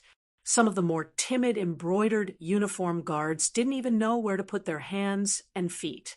They just lowered their heads and didn't say a word. Ru also felt a chill spreading from his head to his feet. He did not know that this was because Tung Shan and the others had killed too many people on Little Ryukyu Island. However, no matter how scared he was, since he received the imperial order, he always wanted to complete the mission. After he raised his head and saw Tung Shan's murderous aura, he immediately lowered his head. Then he tried to use a negotiating tone and said, "General, I am a supervising eunuch of the Great Ming's Imperial Horse Directorate. This time, I am here on the orders of our emperor to deliver silver to you." Deliver silver? Hearing Ruju's words, Tung Shan's murderous aura seemed to have cooled down a lot. Sensing that the other party's tone seemed to have loosened, Ruju thought to himself that silver was indeed the most useful thing. He immediately said, "Yes, yes, we are here to deliver silver to you. However, how should I address you, General? Are you the highest-ranking leader here?" "This battalion commander isn't the highest-ranking leader? What? Are you looking down on this battalion commander's low position?" Tung Shan looked at Ruju with an ice-cold gaze. His murderous aura reappeared. Ruju only asked about the other party's identity and position because he wanted to get to know the other party's higher-ups in the shortest time possible and establish a good relationship with them. He really didn't have any other intentions. However, after being reminded by Tung Shan and thinking about his previous behavior, he seemed to be a little too impatient. For a moment, Ruju regretted his impatient actions. He opened his mouth and said, No, this general misunderstood. This eunuch didn't mean that. Humph, leave your money and get out of here." Tung Shan had no intention of listening to Ruju's explanation. He seemed to have been angered by Ruju's words. At this moment, he waved his hand and looked like he was going to chase them away. "Leave your silver and scram." This was completely different from what Ruju had imagined. For a moment, he couldn't accept it. "General, shouldn't you call your leader over and discuss this?" Bang, bang, bang, bang. A series of gunshots rang out, and the tiles on the roof of the house opposite the courtyard were broken into countless pieces. Then, the tiles fell from above, raising waves of dust. Tung Shan opened fire. This was how he answered Ruju's question. Facts speak louder than words. After a series of gunshots, all the brocade-gowned guards present were stunned on the spot. Then someone shouted, "Oh my God!" Next, the brocade-gowned guards gave up on their carriages and retreated in large strides. Ruju was also in the crowd. In fact, his speed of retreat was not slower than anyone else. It had to be said that in the face of life-threatening danger, even a eunuch's reaction could be surprisingly fast. Everyone was retreating. Soon, Yang Chendong, Tiger's Mane, Beta Persei, and Chiu Vi of the First Guard who had been standing in the crowd appeared. Initially, when Tung Shan saw that some people did not retreat, he revealed a trace of anger. He wanted to teach them a lesson for ignoring his cold front. However, when the crowd retreated and Yang Chendong stood at the very front, Tung Shan, who originally had a ferocious look on his face and looked like he would attack at any moment, immediately turned into astonishment, followed by excitement and agitation. His originally straight and strong legs now looked like they were about to bend and kneel on the ground. The earliest cold front was personally trained by Yang Chendong. Even Lung Feng, who was in his later years, had only heard legends about the sixth young master. It could be said that in the most elite of the cold front, if there was only one person who could not be disrespected, and who everyone respected and had to give a thumbs up to, it would be Yang Chendong, even Commander Lung Song of the army. Although he also had the word Lung in his name, he only wore the army's Lung Feng uniform. It was more like in the Navy, Commander Gao Xiong's uniform. However, with only Yang Chendong, no matter if it was the Army, the Navy, or even the Air Force who were practicing hot air balloons, they all respected him. He had a godlike reputation. When Tung Shan saw him, how could he not want to kneel on the ground? Cough.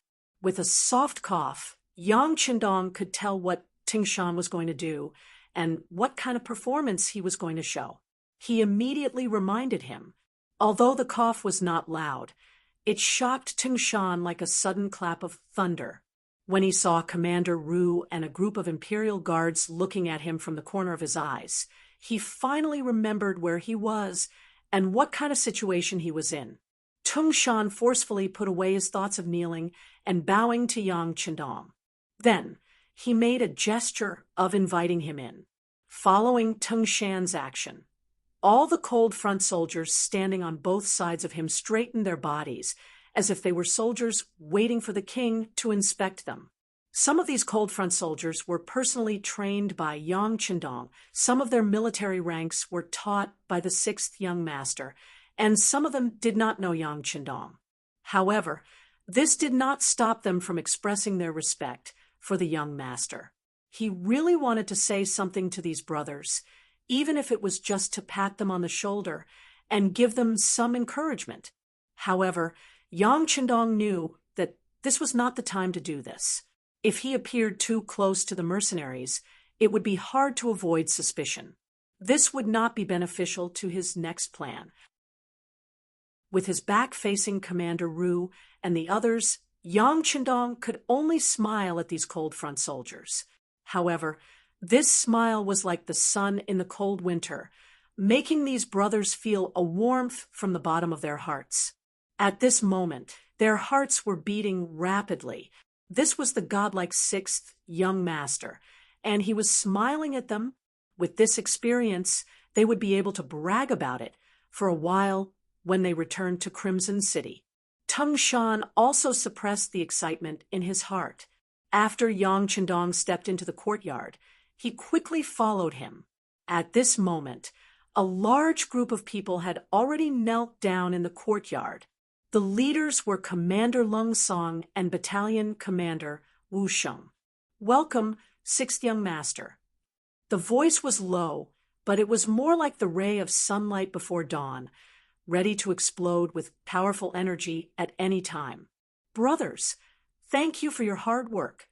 Facing close to 300 cold front soldiers, Yang Chendong was also very excited. In his eyes, these were his children. They were created by him, and they were also his pride. The words "thank you for your hard work" caused many cold front soldiers who would not even blink in the face of death to cry. Perhaps to them, these were the words they had been waiting for. Yang Chendong was also very excited in his heart. At this time, he felt as if he had returned to the barracks of his previous life and saw those outstanding soldiers he had brought with him. This made him unable to calm down. However, Yang Chendong, who had lived 2 lives, knew what he wanted to protect, what he pursued, and what his dreams were. In order to achieve this final goal, he could not do whatever he wanted at this moment. Hence, he suppressed the excitement in his heart and walked in front of Lung Song. He patted his shoulder and said, "Not bad. You're more sturdy than before. Thank you, sixth young master, for your praise." Lung Song, who did not like to smile and always had a stern face in the eyes of the soldiers, actually smiled at this moment. His smile was so carefree, so natural, and so sincere. Chapter 194. He walked up to Tung Shan, who had just returned to his unit, and lightly nodded. Extending a hand, he smoothed out Tung Shan's uniform. Very good. You're much more spirited than before. Thank you, sixth young master, for your praise, Tung Shan replied in a low voice, suppressing his excitement. Taking another step forward, Yang Qindong arrived in front of Wu Sheng. Extending his right hand, he formed a fist and punched Wu Sheng's chest. Very good. I heard that you've worked very hard. Now that you're a battalion commander, keep it up. Wu Sheng did not complain after being punched. On the contrary, he excitedly called out, Sixth young master, please be at ease. Wu Sheng will definitely perform even better, and strive to become regimental commander as soon as possible, surpassing Regiment Commander Lung Song and becoming his commanding officer. This cry immediately drew laughter from the other members of the Cold Front. One by one, it took him a full hour to greet each of his brothers. He could still call out the names of some of them, but he didn't recognize some of them. However, this didn't stop them from quickly becoming friends and brothers. Lung Song, Tung Shan, and Wu Sheng followed at Yang Qindong's side, introducing each of their unfamiliar brothers to him, recounting the contributions they had made, the areas in which they had excelled, and their individual characteristics. In this hour, Yang Qindong had gained a deeper understanding of the 300 Cold Front members. At this moment, the 500,000 taels of silver had been carried into the courtyard. Even the Cold Front members who had been guarding the gate had entered the courtyard to greet the sixth young master. Very good. Your performance has greatly pleased this young master. You truly live up to the name of the Cold Front. Once everyone stood in line in front of Yang Qindong, the founder of the Cold Front began to speak. The Cold Front is like the cold edge of a weapon, but it has a purpose, and it is unyielding, unstoppable, and invincible. Today, you were able to stand out from the rest of the Cold Front and come to the capital, come to this young master's side. This is even more proof of your excellence, that you are outstanding members of the Cold Front. For this reason, this young master is proud of you. After a round of encouragement, Yang Qindong sensed that the morale of the Cold Front soldiers had risen to an unprecedented level.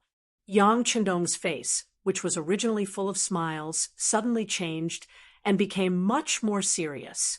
I don't care what kind of glorious past you have and what kind of outstanding performance you have. But now, this young master hopes that you can forget everything about the past and face the reality before you again. That is, you will be fighting against 10, 100, or even 1,000 people by yourself. I wonder if you can do it. Yes. With a low growl, the veins on the necks of the Cold Front members tightened, as if they would burst at any moment. This was their way of expressing their desire for victory and their confidence in themselves. Very good. Now, I give the order for those who should rest to rest. The 3 battalion commanders, come with me. Yang Qindong knew that tomorrow's battle would descend, so in order for the soldiers to face the enemy with full energy and vigor, he gave the order for them to rest. With the order to disperse, the 300 Cold Front members left in an orderly fashion. There was not the slightest bit of panic in the process. This was the performance of a true elite force. From this, one could see that the great effort Yang Qindong had put into training them in formation had been effective. Lung Song, Tung Shan, and Wu Sheng followed Yang Qindong to a secret room deep within the courtyard. Qiu Vi led a group of guards to search the place. After confirming that there was nothing suspicious or dangerous, Tiger's Mane and Beta Persei flanked Yang Qindong on either side. It wasn't that Yang Qindong didn't trust Lung Feng's team, but as a leader, he should have such an imposing manner. It was said that sometimes distance makes the heart grow fonder. Between a superior and a subordinate, there should be enough distance. Otherwise, if the relationship was too close, there would be a lack of mystery. Naturally, when he wanted to lead them, the words he said would be somewhat discounted. Tiger's mane and the other's actions were seen by Lung Song and the other two. If it were anyone else who dared to treat them like this, they would have been furious and would have even taken out their weapons to fight. However, this was allowed by the sixth young master, so they did not dare to show the slightest displeasure or displeasure. Speaking of which, all of this was thanks to Wan Xiaoqin and Mo Chengyu and the other political instructors. It was because of the existence of these political instructors that they constantly told the cold front members about the brilliance and greatness of the sixth young master. Gradually, everyone began to view Yang Qindong as a god. Because of this, who would dare to disobey his orders? Not to mention disobeying anything, if anyone dared to say anything bad about the sixth young master, who knew how many people would put that person to death in an instant. At this point, even Lung Song, the only regiment commander in the army, did not dare to have any other thoughts or actions. Perhaps a regiment commander's position was already very high and could be said to be the true commander of the army. But if he dared to say that Yang Qindong was not good, he was afraid that even the brothers who had the best relationship with him would turn against him because of this. This was the power of political instructors. They were able to eliminate the possibility of betrayal from the cold front members. Yang Qindong sat at the head of the table. Tiger's mane then spread out a map that he had already drawn on the table. Yang Qindong pointed at it and said, "Come and see." Outside the courtyard, looking at the closed door, Ru Zhu was not willing to leave like this. Thus, he did not leave. Instead, he stood on the street and waited. However, this wait lasted for more than 2 hours. Fortunately, there was an accompanying eunuch who got a wooden stool for him to sit on. Otherwise, he would not have been able to hold on. Why hasn't the loyal Marquis come out yet? Could it be that something has happened? One of the accompanying embroidered uniform guard Baihu saw that so much time had passed, but there was still no movement from the small courtyard. He could not help but ask suspiciously, "Don't speak nonsense." Ru Zhu's face stiffened, as if he was reprimanding him. However, in his heart, he was thinking that it would be best if something happened to Yang Qindong. If that was the case, the matter of communicating with the mercenaries would fall to him. At that time, he would be able to reap a lot of benefits. The greater the hope, the greater the disappointment. Just as Ru Zhu was thinking about this, the door suddenly opened. Yang Qindong, dressed in green, walked out in large strides. As soon as Yang Qindong appeared, Ru Zhu's eyes were fixed on him. He wanted to see if there would be any important figures from the mercenaries coming out to see him off. If that was the case, he could take the opportunity to say a few words and get familiar with them first. Unfortunately, only Yang Qindong and his servants came out. Not a single mercenary came out to see them off. This caused Ru Zhu's face to be filled with disappointment. However, what he did not know was that the disappointment was yet to come. After Yang Qindong walked out of the courtyard, he directly came to Ru Zhu and said with a serious expression, "Eunuch Ru, I have already tried my best to communicate with the mercenary generals. However, they did not agree to a eunuch being in charge of the army. They also said that since they have received the money, they naturally would not let the Walla army take the capital." After saying this, Yang Qindong shrugged his shoulders, looking as if he was powerless. Ru Zhu felt as if he had been struck by lightning. He was frozen in place for who knew how long before he came back to his senses. At this time, Yang Qindong had already walked past him, heading in the direction of the immortal abode with his servants. "Wait a moment, Marquis Yang. What is going on here? The imperial supervisor has always been in the great Ming dynasty. Why are they making an exception now? I don't think this will work," Ru Zhu said with a face full of unwillingness. He had already patted his chest in front of the emperor and Jining, saying that he would use the war as an opportunity to establish a good relationship with the mercenaries. He would also do his best to obtain a few new firearms, providing the best specimens for the great Ming dynasty's development. But now, even his authority to supervise the army had been taken away. Didn't that mean that this wish could no longer be fulfilled? Yang Qindong stopped in his tracks when Ru Zhu called out to him. He suddenly turned around and said, "Eunuch Ru, you said that this is the law of the great Ming dynasty, but these people do not belong to the great Ming, so they do not need to follow it. Of course, if Eunuch Ru is not satisfied, you can ask them yourself. However, if you provoke their displeasure, then you will have to take responsibility for the consequences. Right, I must remind you that the vanguard cavalry of the Walla will arrive tomorrow. It would be best if nothing unexpected were to happen." As if it was a kind reminder, Yang Qindong turned around and left with a hearty laugh, leaving behind a stunned Ru Xing. He was filled with unwillingness and resentment.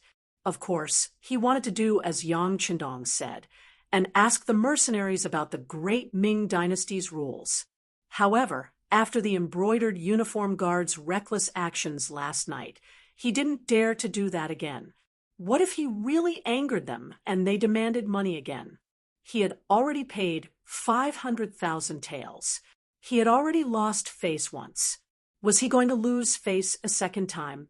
Ru Zhu let out a long sigh.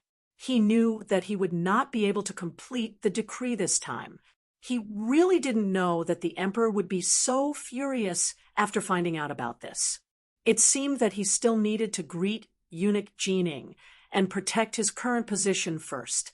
As for forming a good relationship with the mercenaries, once the war started, it wouldn't end in a day or two. When the time came, an opportunity should appear. Putting aside the fact that Ru Zhu went to the palace to find Jining and reported what happened to the emperor, it caused Zhu Qiyu to be extremely angry. The news quickly spread in the city that the 10,000 elite vanguard cavalry of the Walla would arrive in the capital tomorrow. When the news came out, the entire city was terrified. Some people began to pack their bags and prepare to leave the capital. Some cowards who had nowhere else to go began to pray at home, hoping that the great Ming dynasty's army could win a battle and defeat the wolves of the Walla. Chapter 195. The capital, which had just regained its peace due to the low price of rice, was once again bustling with activity. In the immortal abode, the girls were also affected. They all came over to ask Yang Qindong, who was practicing calligraphy, what was going on outside. Why was the commander still so calm when the battle was about to begin? Yang Qindong had unknowingly become obsessed with writing. In his last life, he had been running all over the place to complete missions. How could he possibly find the time to compose himself and write? Now that he finally had the time and opportunity, he naturally had to put in some effort. At the very least, when he inscribed words for someone in the future, they wouldn't look too bad. Sixth brother, sixth brother. A series of feminine voices came from outside the study. Yang Qindong, who was in the middle of writing, sighed softly. He knew that his plans to practice calligraphy today had been dashed. He only had 4 women, and it was already so lively. He really didn't know what it would be like with the addition of other women in the future. At this moment, Yang Qindong suddenly missed the old Yang clan residence in Janning Manor. Back then, he could really do whatever he wanted, and no one would bother him. While Yang Qindong was still reminiscing about the old days, Huyen and the other 3 girls ran in. As soon as they saw Yang Qindong still holding the pen, they immediately surrounded him, and for a while, they kept asking him questions. Yang Qindong couldn't tell who was asking what, but he had a rough idea of what was going on. The 4 women all wanted to know if they could defeat the Walla cavalry tomorrow. That was the cavalry that had defeated Ingzong and Shiheng. They were all worried for Yang Qindong. Well, your husband knows what you are worried about. How about this? Tomorrow, all of you will put on makeup and go to the battlefield with Lu Lang. What do you think? Yang Qindong suddenly raised his voice and said something that shocked the four women. Since ancient times, it had been an ironclad rule that men should fight on the battlefield and women should stay at home. Apart from Hua Mulan and the female generals of the Yang clan, very few women were allowed to fight on the battlefield. However, Yang Qindong just had to make this request.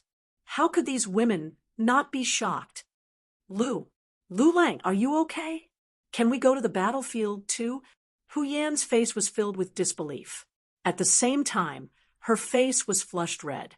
Obviously, this proposal had touched her nerves and made her begin to yearn for it. Of course, I've already prepared your clothes. I borrowed them from the mercenaries and put them in your room. Take them and see if they fit you. Yang Qindong's eyes were as clear as a spring, and his face was full of love. When the four women heard this, they immediately ignored Yang Qindong and walked towards their rooms. After a short while, the four girls in camouflage uniforms returned to Yang Qindong. They were also in camouflage uniforms. When the four women wore the custom-made camouflage uniforms, their graceful figures were immediately highlighted. They actually had such a temperament and were so different from the rest. Hu Yan and the other two women looked at each other and chattered nonstop. Only Qiao Yin, who knew the truth, kept smiling. She knew that these clothes were not borrowed at all. They had already arranged for the garment factory in Crimson City to make them according to the women's figures. At that time, the concept of men being superior to women was very serious. Even the few men who loved their wives would be called a lioness from Hudong. Sometimes these men had to worry about other people's opinions and do some things that hurt women. Only Yang Qindong really doted on his women. When he did things, he did not care about other people's opinions and thoughts. While the women were satisfied with the military uniform, they were even more satisfied with Yang Qindong's attitude towards them. This was what made them happy. Seeing the four women slowly calm down from their excitement, Yang Qindong smiled and said, "These clothes are not for you to wear for free. There is a mission." "Ah, there is a mission? What mission?" When Hu Yan and the other two women heard that there was a mission, their breathing became a lot more rapid. They even wondered if Lu Lang really wanted them to go to the battlefield. But what could they do without the strength to truss a chicken? The four women looked at him suspiciously. Yang Qindong chuckled and said, "What are you thinking? How can I be willing to let you fight the enemy? Your task is to record the most wonderful scene on the battlefield, then go back and edit it into a program for more people to watch, and completely spread the glorious image of Lu Lang." Yang Qindong said very arrogantly. Hu Yan and the other two women laughed, but after laughing, they felt deeply gratified. Since Lu Lang dared to let them walk around the battlefield, it was enough to show that he was full of confidence in this battle. In fact, this was the real reason why Yang Qindong wanted to take the women to the battlefield. If he wanted to make a program, he could have learned it from the soldiers who participated in the battle in the future. But he did not do that. Instead, he wanted to take them with him.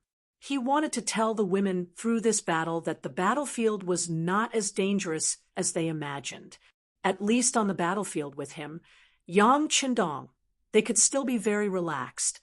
After tomorrow's battle, when Yang Qindong went out to lead troops to battle in the future, the women would not have to be so worried and afraid at home. The four girls left in high spirits. From the looks of it, it was clear that they were going to wear the new military uniforms and walk around the Yangjia village for everyone to see. They were going to receive some envious gazes. Yang Qindong stayed in the study, discussing something with Tiger's man and Yongsan about tomorrow's battle. Yongsan, is your security bureau ready for tomorrow's battle? Looking at the actual leader of the security bureau, Yang Qindong's tone had a trace of concern and comfort. Young master, please rest assured that everything is ready. I promise not to let irrelevant people near the gate. Yang Sen replied respectfully and confidently. Very good. This battle must be fought with a sense of mystery. You all remember, as an opponent, the less they know about your methods, the more they will be afraid of you. What we need to do is to form and maintain this sense of mystery to the greatest extent, so that the opponent can't figure out what to do. After saying this to Yang San, he said to Tiger's man, "Tell Butler Yang Neng to pay attention to the security situation of the Yang family village. Presumably, some people who can't find out about the mercenaries will have their eyes on the Yang family village. These few days, young master, I have to deal with the Walla army, so I don't have time to deal with the matters of the village. I will leave Dao Zhao's second guard team to protect the village. Yes, young master, I will inform Captain Dao Xiao in a while. However, I think that he will not be happy if he is not allowed to participate in the battle and is instead staying in the village." Tiger's man chuckled. Dao Xiao would definitely feel very wronged if he was not allowed to participate in the battle. Thinking back to the Battle of the Tumu Castle, they did not go and instead stayed. Now that they were being asked to stay, it would be strange if they were happy. Yang Qindong smiled at this. Tell Dao Xiao that the division of tasks is different, but they are all equally important. Tell him not to be arrogant and impatient. In the future, the young master will have a lot of things to do, so there is no need to worry that they will not have a chance to participate in the battle. Yang Qindong was preparing for tomorrow's battle, and he was full of confidence. This was his first real battle in this world, so of course he had to make an exciting appearance. In comparison, there was another army that was also full of confidence heading towards the capital. They were Walla's 10,000 vanguard cavalry. The Battle of Tumu Fortress was a great victory, and it was unknown how many Ming dynasty officials were killed. If it were not for Yang Qindong's intervention, perhaps even Ming Emperor Zhu Qizhen would have been killed or captured. This battle also made Walla's appetite grow. Especially after Xi Ning defected to the enemy, she revealed many things about the Ming dynasty, including many secrets of the imperial court and the imperial palace. According to what Xi Ning said, the Ming dynasty's civil and military officials were not on the same side. They were very hostile and would often crush each other. For example, the Battle of the Tumu Castle was a conspiracy by the civil officials against the military officials in order to severely injure them. In this battle, didn't a general like Zhang Fu die on the battlefield? However, in reality, it was true that the civil and military officials were at odds with each other. However, in the Battle of the Tumu Castle, many generals died. So how much better were the civil officials? Again, if not for Yang Qindong's intervention, at least 2 ministers would have died on the battlefield. It didn't seem worth it to use such a heavy capital to design a plan. However, Walla didn't know this. They won the battle and thought that Xi Ning was right. Even when they were fighting against Shi Hang, it was Xi Ning who came up with the idea. First, they pretended to be weak, and then baited the enemy step by step. In the end, they defeated the enemy. Because of this, Xi Ning became a good friend of Walla's people. Sai Bian Wang, who was in charge of leading the vanguard, was leading the army to the capital of the Great Ming dynasty. At the same time, he was asking Xi Ning if there were any powerful generals in the Great Ming dynasty that could fight against him. Xi Ning had thought about this question many times in his mind. He had thought of almost all of the courtiers and confirmed that there were still generals who could lead troops, but he could not think of anyone who could truly command an army.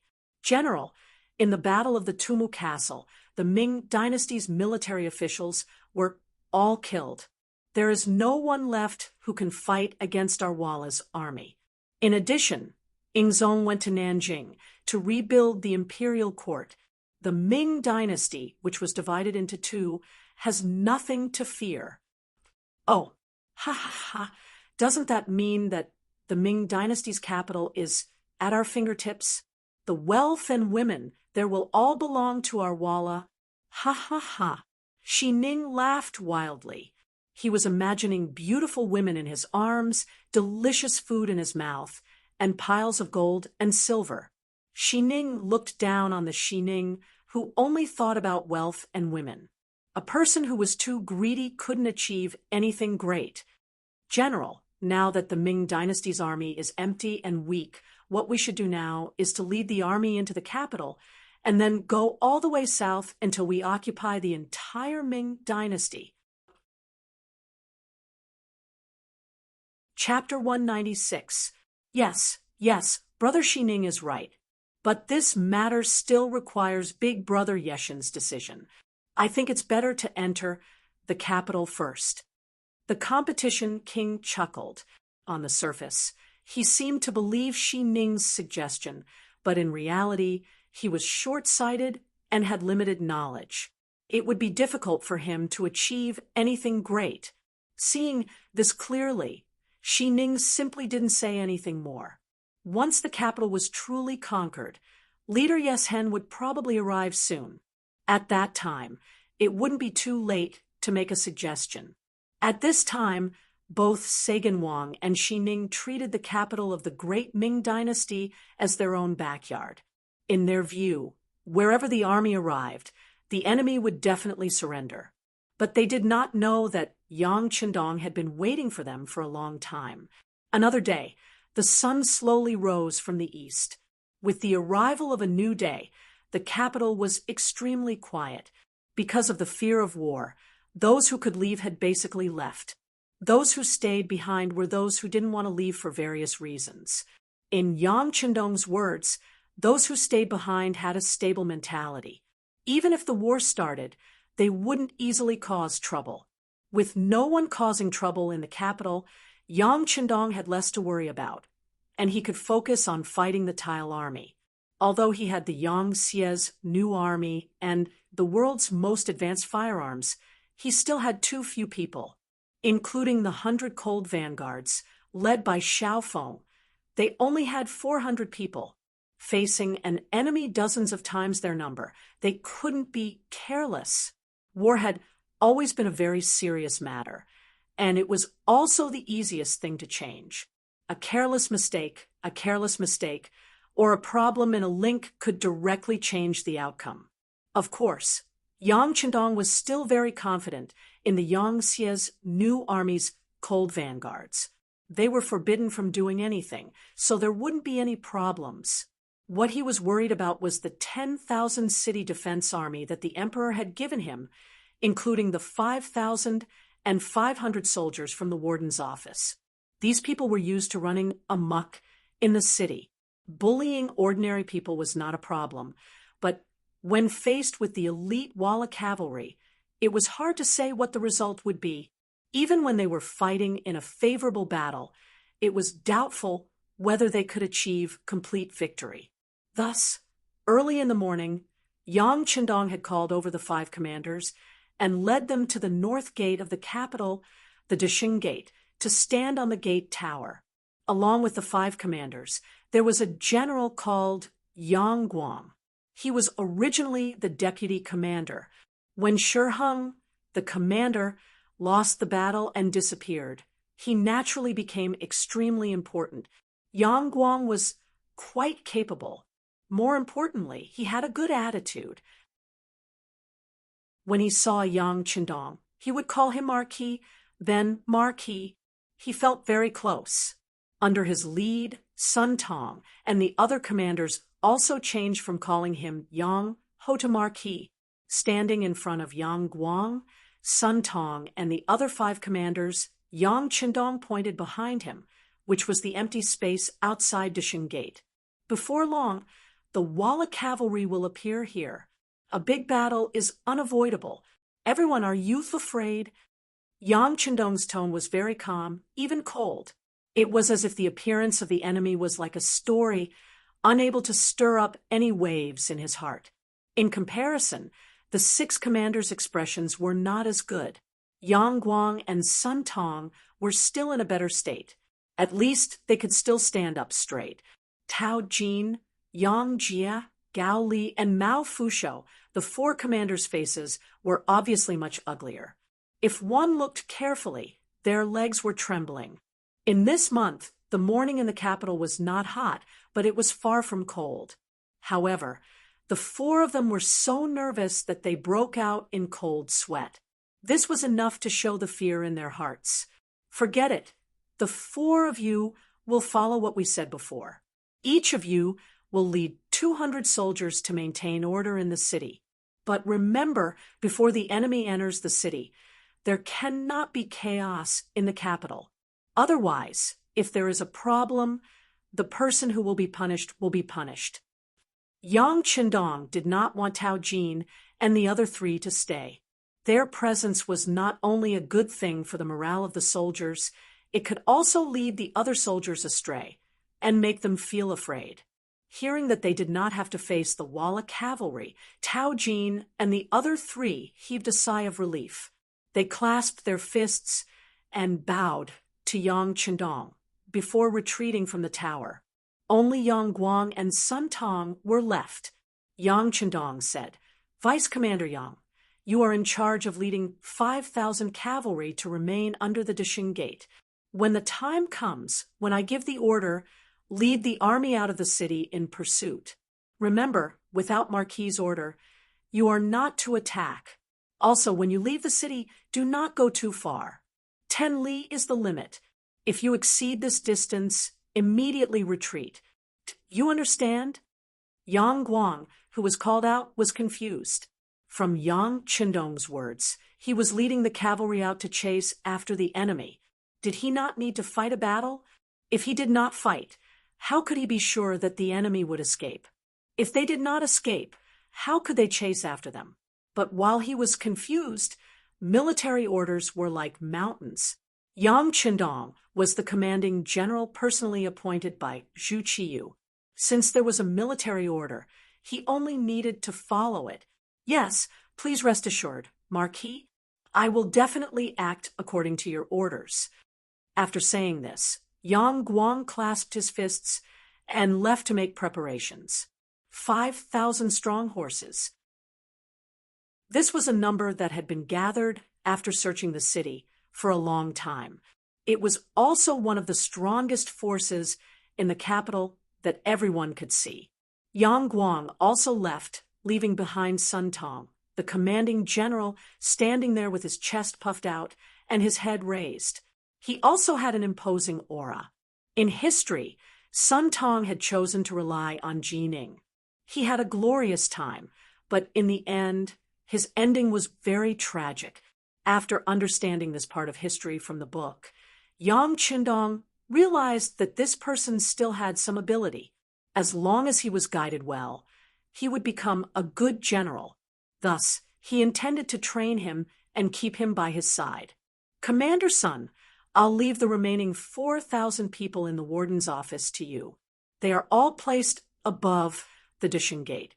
You have to give people the impression that there are soldiers everywhere. Can you do it?" Facing Sun Tong, Yang Chendong gave him his task. "Please rest assured, Marquis, I will definitely do a good job." Sun Tong replied in a loud voice, but in reality, he was already very confused. What did the loyal Marquis mean? Was he only leading soldiers to guard the city gates? Did he not need to send people to meet the enemy outside the city? It seemed that he was going to passively defend the city, but he didn't know if he would be able to do so. Sun Tong went to make arrangements, his mind filled with confusion. Just as he was wondering if he would have to rely on the city gate towers to stop Walla's army, a new order came down that left him completely confused. He didn't understand what Yang Chendong wanted to do. The new mission was to close all the gates of the capital except for the Dishing Gate. The only one that wasn't closed, the Dushing Gate, had to be left wide open so that people could walk straight in. He didn't understand why the gates had to be opened. Wouldn't this be allowing Walla's army to enter? It had to be known that cavalry was most proficient in land attacks. If they defended the city gates, they might have a chance of winning. But if they opened the gates and let the people in, wouldn't that mean that they were giving up their advantage?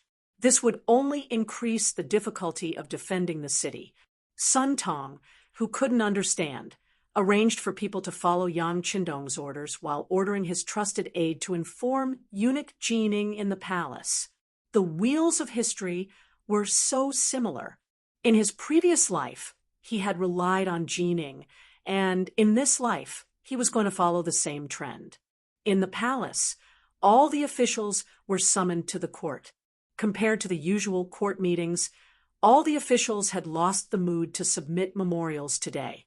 Zhu Qiyu sat on the dragon throne, but no matter how big the dragon throne was, it didn't seem to be able to calm him down.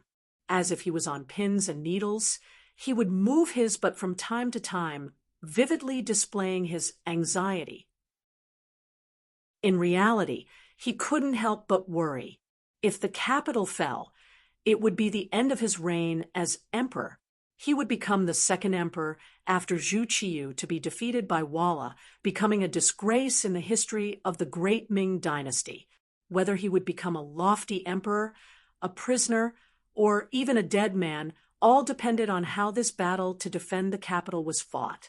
Unlike in history, Yu Qian, the assistant minister of the Bureau of Military Personnel, was no longer present. Under Yang Qindong's guidance, they did not engage in battle with Walla's army on the outskirts. After Shiheng's defeat, all the pressure was focused on the Victory Gate. That place would decide the final outcome of this battle. Reporting. Just as Zhu Qiyu's face was still filled with apprehension, the soldier sent by Sun Pao arrived outside the throne room. Enter the hall. Jining, who was standing next to Zhu Qiyu, was also concerned about the outcome of this battle. This time, he didn't wait for the emperor to agree before shouting out orders. At this moment of life and death, no one was thinking about whether Jining had overstepped her authority. Everyone was thinking about whether there would be a result in front of them. Was it a victory, or had they lost? The soldier was allowed to enter, so he lowered his head and walked into the hall. Soon after, he dropped to his knees and loudly reported, "Marquis of Loyalty has ordered the Victory Gate to be opened. Deputy Commander Yang Guang has led 5,000 cavalry to lie in wait within the city. Commander Sun Tong has led 4,000 some soldiers to guard the gate tower of the Victory Gate." What? As the soldier finished explaining the situation at the gate, the imperial court instantly grew rowdy. How could they possibly open the gate? The Walla cavalry are most skilled in charging formations. The tall walls are our only support. Abandoning the gate tower to defend is simply avoiding our advantage. Minister of War Ming loudly proclaimed in order to show off his erudition. That's right, that's right. Marquis of Loyalty's actions are truly inappropriate. The other officials began to jeer. Enough. The Minister of Rights, Hu Chang, was so angry that his lips trembled as he roared when he saw that the imperial court had turned into a pot of porridge. They were actually acting like commoners on the street. Chapter 197. With this roar, all the officials focused their gazes on him. You are all important officials of the court, yet you are throwing yourselves into chaos like commoners. Where is your decency? Hu Shao raised his beard and loudly questioned the officials. In terms of age and experience, Hu Kuang had sufficient qualifications. With this shout, many of the officials lowered their heads, not daring to argue with him. But there were also those who did not fear Hu Shao, such as the Minister of War, Ming, who stepped forward with his ceremonial tablet.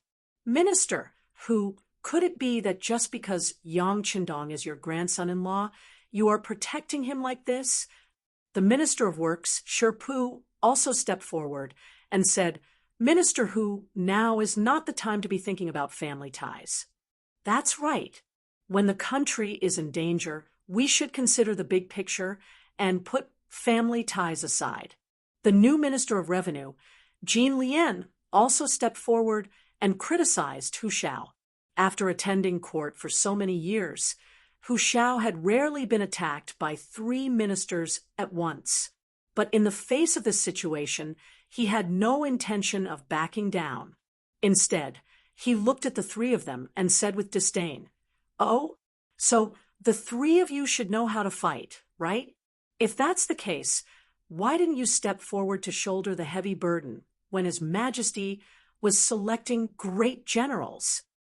The Minister of War, Ming, blushed at Hu Xiao's words. He knew that he was the one who should step forward to shoulder the burden, but he did not have the confidence to do so. Now that Hu Xiao had said this, he was clearly attacking him.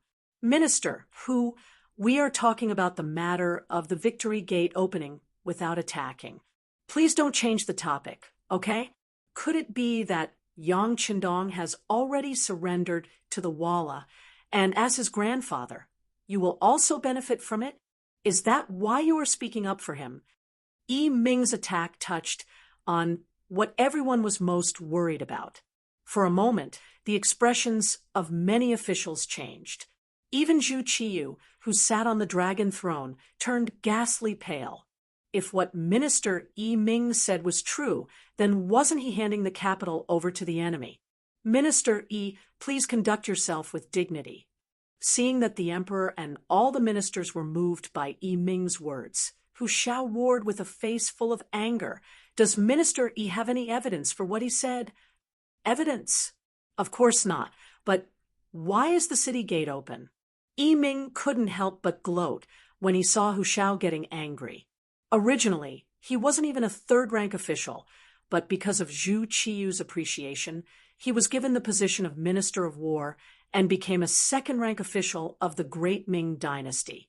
But even so, he knew that some of the more experienced old officials still didn't like him. Now, he could say that minister who was speechless.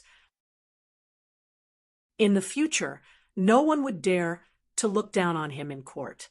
Hu Xiao was an old official of several dynasties and had seen many storms. How could he be stumped by a new noble, Ming? Hearing that the other party had no evidence, he couldn't help but sneer and ask, "Since there is no evidence, Darren's words just now are suspected of framing." The contempt in Hu Xiao's eyes was very obvious when he didn't even call him minister and changed to lord. Ming's face immediately turned ugly when he heard Hu Xiao's words. But before he could think of a counterattack, Hu Xiao continued, "During this period of time, who doesn't know that the loyal marquis has bought a lot of property in the capital? Let me ask you, if he didn't have absolute confidence in defending the capital, why would he do this? This might be because he wants to calm the people. Besides, if he has already colluded with Walla, I believe that when the foreign race enters the capital, they won't touch his property, right?" Ming didn't know how to answer the question, so he simply gauged the heart of a gentleman with the yardstick of a petty person. "Haha, what a joke. This is simply your excessive conjecture. Presumably, the emperor and the officials already knew what kind of person Walla was. He was simply a group of insatiable people. Just think about it. How could they put away their greed for the sake of others when dealing with such a person? If the loyal marquis wants to be on good terms with Walla, he doesn't need to do this at all. Everyone, don't forget who saved Ingzong from Walla. If he wants to be on good terms with Walla, he doesn't need to do this at all." When Ingzong's name was mentioned, the ministers immediately sucked in a breath of cold air. Yes, if Yang Qindong was really such a traitor, he didn't need to do that at all. This reason instantly convinced many people, including acting sect master Zhu Qiyu. The loyal marquis saved Ingzong's life, but he didn't go to Nanjing a while ago. I believe everyone can already understand his intentions. This time, he's withstanding a huge amount of pressure to fight against a strong enemy. If we still don't trust him, wouldn't it be too disappointing? Hu Chang spoke as if he was fighting for justice for Yang Qindong. In fact, he was also very optimistic about his grandson-in-law. With Hu Zhao's words, the originally excited ministers quickly calmed down. Even Emperor Zhu Qiu was a lot more confident because of these words. He said in the court, "Yes, the loyal marquis is loyal to the great Ming. No one is allowed to say such words in the future. Now, let us wait for the good news." Because of Hu Zhao's argument, the debate in the court was finally suppressed. Yang Qindong, who was still unaware of this, was standing on the tower of the Victory Gate at this moment, looking into the distance. He didn't know that Hu Xiao had helped him block the attacks of the ministers, so he could lead the army in the front line at ease. Of course, even without Hu Zhao's help, Yang Qindong wouldn't hand over his military power at this time. It would just cause a lot of trouble, standing on the tower. The moment he put down the binoculars, he said with a smile to the 4 delicate women in camouflage clothing standing beside him, "You can see now, the Walla cavalry is here." "Ah, are they here? Where are they? Where are they?" Hu Xiao and the other women were very excited at this moment. They each held the binoculars hanging around their necks and looked into the distance. Sure enough, there was a burst of smoke and dust, and the Walla cavalry was here. With the competition king as the leader and Xi Ning as the guide, the 10,000 Walla cavalry were rapidly heading toward the capital of the great Ming dynasty. With so many people looking from a distance, it was really a spectacular sight. Seeing that they were less than 15 li away from the capital, the fast horse scouts in the front line rushed back and reported that the Victory Gate in the capital was wide open. The gate is wide open. What does this mean? The competition king was somewhat at a loss when he heard this news. Logically speaking, if the great Ming army knew that he was coming, they would either defend the city to the death or flee like crazy. Why did they open the gate? This was inconsistent with the facts. Xi Ning was also confused by this news. He had not been in the capital for so long, so he did not know what had happened here. All he knew was that the great Ming dynasty had a situation where 2 emperors ruled together because of Zhu Qiu's ascension. That was all. In Xi Ning's opinion, having 2 emperors ruling together was a good thing. When the power was divided, it gave the Walla army a chance to break through. But now that the gate of the capital was wide open, he could not figure it out. Before he could figure out what was going on, the competition king had already asked him, "Brother Xi Ning, why did the great Ming dynasty open the Victory Gate? Could it be that they want to surrender to us? This, maybe..." Xi Ning did not know the reason, so he naturally did not dare to talk nonsense. He could only follow the competition king's words. Xi Ning was just being polite. To put it bluntly, he did not have any ideas. But when the competition king heard his answer, he thought that he had guessed correctly. He was overjoyed and said, "Ha, as expected. The great Ming dynasty's army is just a scoundrel. When they know that our elite cavalry is coming, they must be panicking. In order to save their lives, it is possible that they will take the initiative to surrender. In this case, order the army to speed up and try to enter the capital for lunch at noon."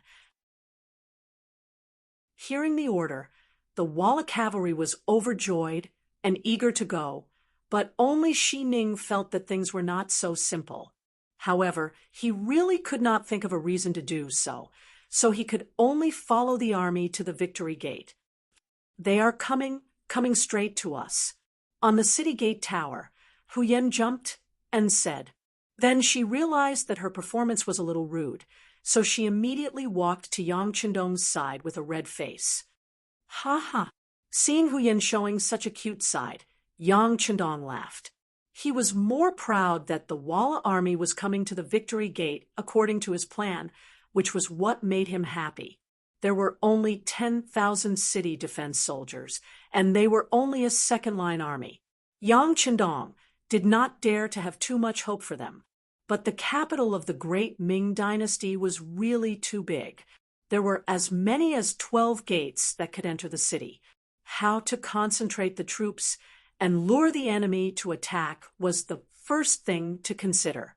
In order to achieve this goal, Yang Qindong ordered the other 11 gates to be closed, and only the Victory Gate was opened. Now, it seemed that he had successfully attracted the enemy's troops. It was only a distance of 15 li. In just a few moments, Vala's mighty cavalry appeared outside the Victory Gate. It was truly an army of more than 10,000 soldiers. Coupled with the fact that they were cavalry, it gave people a sense of grandeur. This kind of battle formation also scared Huyen and the other girls. Everything they knew about war was just from hearing about it. They had never seen it like this. For a moment, their bodies trembled because of nervousness. Yang Qindong had already noticed their changes. He walked forward and gave them a big hug. The warm hug quickly calmed them down. Then, the sixth young Master Yang strode to the front of the city wall. He looked down and saw Xi Ning and the others coming out of the cavalry. Chapter 198. It was originally Xi Ning's idea to take the initiative to come out. In his eyes, the great Ming dynasty was already finished. They would only have a bright future if they followed Walla. What he needed to do now was to perform well before everything was set in stone and gain more capital, so that he could gain more benefits in the future. That was what he needed to do now.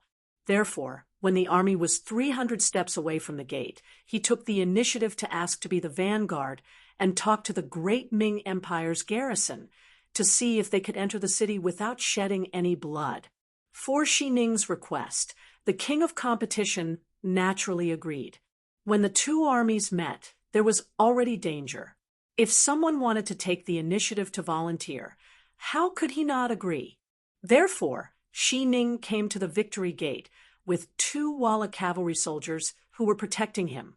Xi Ning, who was riding his horse, looked arrogant, but in fact, he was very careful. This could be seen from the fact that he stopped when he was 180 steps away from the gate. He still cherished his life. At that time, the most advanced long-range weapons were firearms and strong bows. However, the effective range of a strong bow was generally about 160 steps. It would lose its original power if it was further away. As for firearms, although they could shoot that far away, they would definitely lose their accuracy. It could be said that 180 steps was a safe distance. Which general is on the gate tower? Can you come out and meet me? I am the vanguard of the Walla army, Xi Ning. As soon as he arrived at the Victory Gate, Xi Ning's unpleasant voice, which sounded like a male duck's throat, rushed straight to the top of the gate tower. Yang Chengwang was still dressed in cyan. After Xi Ning shouted, Yang Chengwang walked to the gate tower unhurriedly and exposed his body completely. He looked down at Xi Ning and cupped his fists. It turns out to be Eunuch Xi. I've been waiting here for a long time. The one who came out was actually Yang Qindong. Xi Ning narrowed his eyes and looked up. Suddenly, a burst of anger rose from the bottom of his heart. His younger brother, Xi Sheng, once had a conflict with Yang Qindong. Not long after that, his younger brother died while performing a mission. Although the report at that time said that his younger brother died because of excessive indulgence in sex with a prostitute called Sai Tianxian, he was unwilling to believe this fact. Xi Sheng could be said to be a veteran in the field of flowers. How could he make such a low-level mistake? His instincts told him that there was something fishy about this matter, and it was very likely that he had been harmed by his enemies. However, because her younger brother and she had offended too many people, it was not easy to find a target. However, he still secretly investigated. Before the results were out, Ingzong Zhu Qizhen had already sent him to the battlefield, which led to the current situation. Back then, Yang Qindong was one of the people he suspected. Now that he suddenly saw this person reveal himself, how could he remain calm? At that moment, he coldly snorted and said, "I really can't believe it. Is there no one else in the great Ming dynasty? How could they let a brat greet the Walla's army?" Xi Ning's words clearly implied something, and also expressed her strong dissatisfaction with Yang Qindong. He said that the sixth young Master Yang was too young to take on such a big responsibility. As soon as these words came out, Tiger's Mane and the others, as well as Hu Yen and the other girls, were immediately dissatisfied. As the person involved, Yang Qindong was not angry at this time. On the contrary, he said with a smile, "Duke Shi, you flatter me. As the saying goes, the kind of person you are dealing with depends on the kind of person you are dealing with.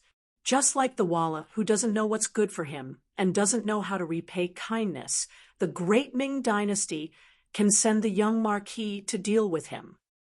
Hu Yen and the other women covered their mouths and chuckled at his counterattack. First, Xi Ning looked down on Yang Qindong, and then she was ridiculed. It was because the Walla was weak that the great Ming dynasty sent the young Marquis of Loyalty to greet him. The meaning was that the great Ming dynasty would send the kind of person you are. This is called equality. If you look down on Yang Qindong, then you are actually looking down on yourself. This was clearly Yang Qindong giving her a taste of her own medicine. Hu Yen and the other girls, who had long known that Lu Lang's words were powerful, how could they not feel sad for Xi Ning at this moment? There were not many people in the world who could win against their husband in a war of words. On the city tower, Yang Qindong's words of sarcasm and even abuse made Xi Ning's face turn red and her eyes widen. But before she could make any counterattack, Yang Qindong continued, "Your body, hair, and skin are from your parents. You don't dare to destroy the beginning of filial piety. If you castrate yourself, how will you have the face to see your parents and relatives when you go to the underworld? This is unfilial. Loyal to the country, you have received the kindness of the great Ming dynasty. You should be a person of the great Ming dynasty. Even if you die, you will be a ghost of the great Ming dynasty. However, in order to survive, you ran to the enemy. This is a cruel and unscrupulous act. This is disloyal. You bully the common people and are greedy. Your parents and family were once common people. Once you gained power, you bullied the weak. This is unbenevolent. For your own selfishness, you actually danced with the wolves and wanted to lead the war to the great Ming dynasty, making the common people homeless and living in misery. This is unrighteous. You are disloyal, unfilial, heartless, and unrighteous people. I don't know how you have the face to live in this world." After a series of hearty and incessant curses, Xi Ning's face became more and more unsightly. She felt as if the blood in her body seemed to be churning endlessly, and in the next moment, she would spit it out. Xi Ning's performance was seen by Yang Qindong, but he did not have the slightest intention of stopping. Instead, he raised his voice by a few decibels and continued to shout, "You are a thief. Heaven and earth are witnesses. You are the leader of the thieves." After shouting, Yang Qindong suddenly pointed at Xi Ning with his right hand and said, "If the heavens have eyes, this child should die immediately. He can no longer cause trouble in the world." Pooh! A bullet flew out, following Yang Qindong's finger, and landed right where Xi Ning's heart was. Xi Ning, who was originally angry, only felt a pain in his chest, and then he lost all feeling. With a plop, he fell from the horse to the ground. Everything happened too fast. When the sniper rifle with a silencer was fired, coupled with Yang Qindong's shout, it did not attract the slightest bit of attention from others. What everyone saw was the scene of Xi Ning falling from the horse and hitting the ground after Yang Qindong asked the heavens. Xi Ning was dead. His body was lying on the ground. It gave people the feeling that even if he died, he could not wash away the sins he had committed. Therefore, he could not face others. Jia, the two Walla cavalry soldiers who were originally standing beside Xi Ning, saw that the person they were protecting was actually cursed to death. They were shocked and immediately turned their horses back. You are aiding the evildoer. How can the heavens forgive you so easily? Let's die together. Seeing that the fat sheep in his hands was about to escape, Yang Qindong's eyes flashed with a sneer. Then, he pointed at the two Walla cavalry soldiers who were rushing back. Immediately, the two figures fell from the horse and rolled on the ground twice. After that, there was no sign of life. With 3 finger strikes, 3 people died in succession. This shocking scene shocked everyone. At this time, whether it was the great Ming soldiers on the city tower or the Walla cavalry soldiers below the city, they all looked up at the sky. They seemed to be looking for the place where the gods were. The gods have shown themselves. After the Walla cavalry, 3 steps away from the city wall, couldn't find the reason, there was a commotion. Many of the cavalry had already reached out and tightened the ropes of their horses. It seemed that they would retreat at any time. Don't panic, don't panic. The leader of the cavalry was also surprised, but as the vanguard general, he couldn't retreat like this. Otherwise, not only would he be punished by the military law, he was afraid that he would be ridiculed by the other generals when he returned. Under the loud roar, the Walla cavalry gradually calmed down. In order to stabilize the morale of the troops, the leader stretched out his waist and pulled out the scimitar. It seemed that he was ready to attack. What? Don't you know how to retreat? If that's the case, then stay here. Yang Qindong, who was standing on the city tower, narrowed his eyes. He couldn't let the Walla cavalry charge. Otherwise, it was inevitable that there would be casualties in the chaos. He had to fight this battle beautifully. He couldn't afford any losses. Therefore, when he saw that the leader was about to pull out his scimitar, Yang Qindong pointed his right hand in the air. The leader, who had just raised his scimitar, twisted his body on the horse and fell to his death. Not good. The general fell off his horse. The leader was already shot in the forehead and couldn't be saved. A few of his soldiers wanted to get down from their horses to see what happened. On the city tower, Yang Qindong pointed his finger again. The 5 Walla cavalrymen, who had just dismounted, fell to the ground one by one and died. Ah, it's really a god. Run. Under the continuous deaths, the Walla cavalry was agitated by the scene in front of them. They were surrounded by a deep sense of fear. It was as if they were afraid that they would be the next one to be pointed at. The cavalrymen in the front row all turned their horses around. The Walla cavalry suddenly became chaotic. With the death of the leader, there was no commanding general and no unified military order. The consequences of this chaos were very serious. Yang Qindong, who was on the victory pavilion, had already predicted this moment. Seeing that the opportunity was here, he decisively said to Sun Tong, "Quick, order General Yang Guang to go out of the city and kill the enemy." Sun Tong was also stunned by Yang Qindong's continuous pointing. At this moment, he also had a feeling that it was a god. He was so shocked that he would do whatever Yang Qindong said. He immediately agreed and went a pass on the order. Yang Guang, who was under the victory pavilion, saw the situation outside clearly through the hole in the city wall. He was so shocked that he forgot to chase after the enemy. It wasn't until Sun Tong ran to his side and loudly said that the loyal marquis had ordered to go out of the city and kill the enemy that he recovered. All cavalrymen, listen to my order. Go out of the city and kill the enemy. Go out of the city and kill the enemy. Many of the soldiers saw Yang Qindong's godlike appearance, and their morale was greatly shaken. One by one, they waved their scimitars and rushed out of the city gate. Chapter 199. The formation of the Walla cavalry was still in disarray when they saw countless great Ming cavalry rushing out of the city gates. They became even more flustered. Every single one of them turned on their horses and fled. However, their formation was already in a complete mess. How could they just run away like that? Before the great Ming cavalry could even reach them, they had already trampled over many of their own people. By the time the great Ming cavalry arrived, they were like the autumn wind sweeping away fallen leaves.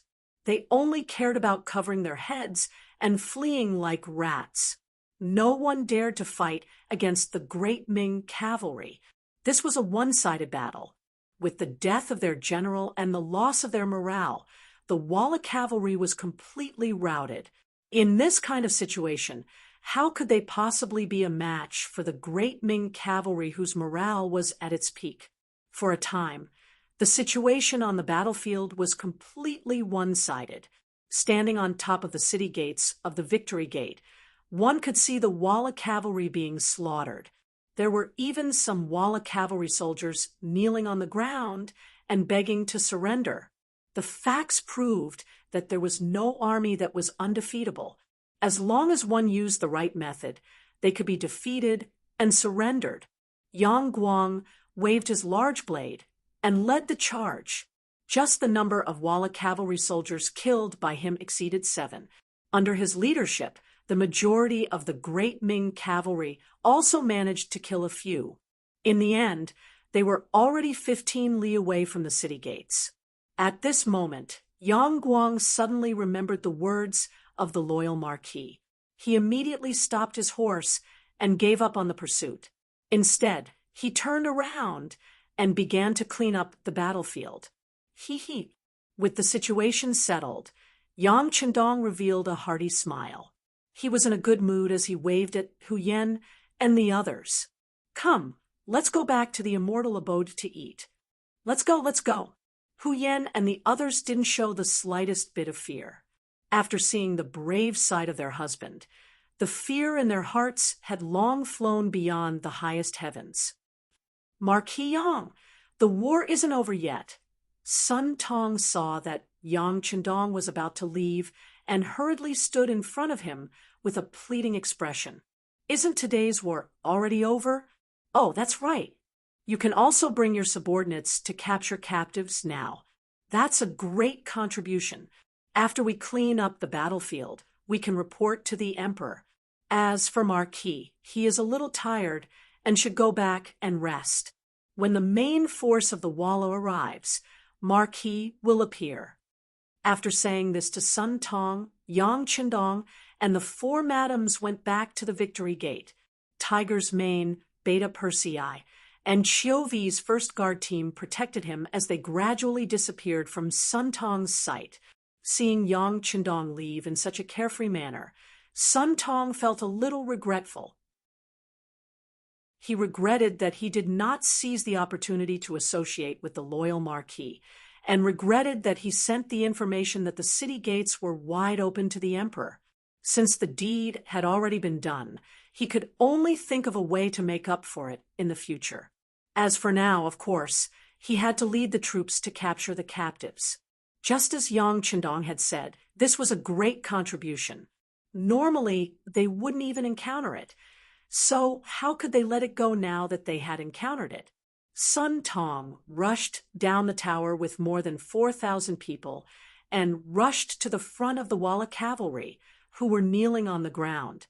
The officers and soldiers of the 5 cities warden's office, who originally only bullied the civilians, were now standing upright as if they had changed into another person. After an hour, the battlefield was cleaned up and the battle report was also summarized. In one battle, more than 2,000 enemies were killed and more than 5,000 were captured. Yang Qindong's debut finally ended with a great victory. Because Sun Tong was focused on snatching military merits, the throne room did not receive the news immediately. Zhu Qiyu and the ministers were together, waiting for the battle report with a nervous expression. From time to time, the ministers would prick up their ears to listen to the movements outside. However, everything was as usual, and they did not hear any sounds of fighting coming from the city. Since there was no movement, it was good news. The emperor and the officials waited patiently until a eunuch came to report that Deputy Chief Commander Yang Guang and Commander Sun Tong were waiting outside the hall. Zhu Qiyu hurriedly said, "Quickly invite them in." He even used the word invite. It could be seen that, at this moment, Zhu Qiyu was very concerned about the development of the battle, so much so that he did not even care about losing decorum. Yang Guang and Sun Tong, who were wearing heavy armor, strode into the throne room. When they were 20 steps away from the emperor, they took the initiative to stop. Then they half knelt on the ground and said in unison, "Great victory! We have come to offer the captives." Although it was only two people's voices, under full confidence, their voices were extremely loud and clear. This voice was like a giant hammer that struck the hearts of the emperor and the ministers. Why? The emperor and the ministers, who were originally motionless and staring at the two people, couldn't help but tense up and then relax. After hearing the two people's reports, they were silent for a few seconds, as if they were all digesting this great victory report. How many captives were captured? What was the result of the battle? The Minister of Personnel, Wang Zhi, was worthy of being an old minister. His reaction was extremely fast. While the others were still in shock, he had already asked the key question. In this battle, more than 2,000 enemies were killed, more than 5,000 captives were captured, including Walla's vanguard general, Sai Bianwang, vanguard Guan Xining, and others. 10,000 enemies came, but only 2,000 managed to escape. Yang Guang's voice was still loud. More than 5,000 enemy captives are now outside the imperial palace. Emperor and the ministers, please go and take a look. Sun Tong was not willing to give up and reported the merit. This was also what the two of them had discussed on the way here. Since the battle was fought together, of course, the merit could not be claimed by one person.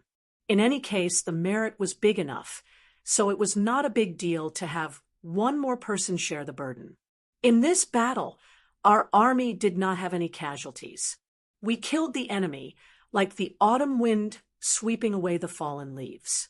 This is all because the emperor is protected by the heavens. This official congratulates the emperor. This official congratulates the emperor. When Sun Tong's words of congratulation came out, the ministers reacted at this time. They collectively kneeled on the ground and shouted loudly and excitedly. In the past, such words were said by the civil officials. The military officials only needed to focus on the battle. Usually wasn't the reason why they were raised to be used at critical times. As for the merit or not, forget it.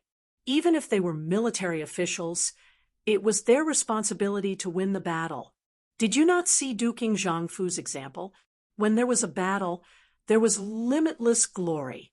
When there was no battle, there was all kinds of suspicion and jealousy from the emperor. Even a random eunuch might dare to bully you. In the end, you ended up without a corpse. Sun Tong rushed to say this sentence, not because of a whim, but because he had thought about it along the way. Why was it that when he risked his life and had the merit, only those civil officials who were good at talking would get it? He was not convinced, so he took the initiative. Sure enough, taking the initiative to say congratulations to the emperor, Sun Tong attracted a lot of good feelings from Zhu Qiyu.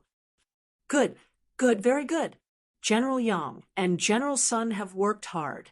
After defeating the Walla army, You will be rewarded according to your merits. Ha ha. Now, everyone, follow me to see the prisoners.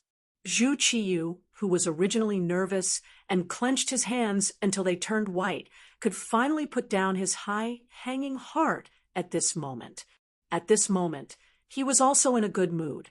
Laughing loudly, he led the ministers straight to the square outside the imperial palace. On the square, there was a black mass of Walla cavalry in strange clothes kneeling on the ground.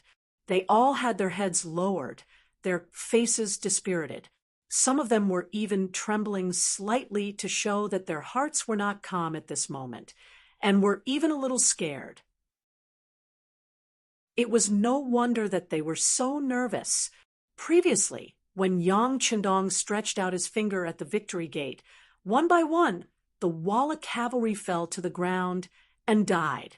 Even their general, the king, died because of this. That scene shocked them so much that they still felt scared when they thought about it. The Walla, who had no culture, were very superstitious. They agreed very much with the saying that the gods had appeared. Since even the gods wanted to help the great Ming Empire, how could they fight this war? Surrendering and atoning for their sins might be able to exchange for the forgiveness of the gods. More than 5,000 Walla cavalrymen knelt on the ground obediently, although their hands were tied. With their current mentality, even if they weren't tied up, not many of them would have the guts to resist. When Zhu Qiyu came here with the ministers, he saw this scene in front of him. Looking at the kneeling Walla cavalry, he couldn't see the end of it.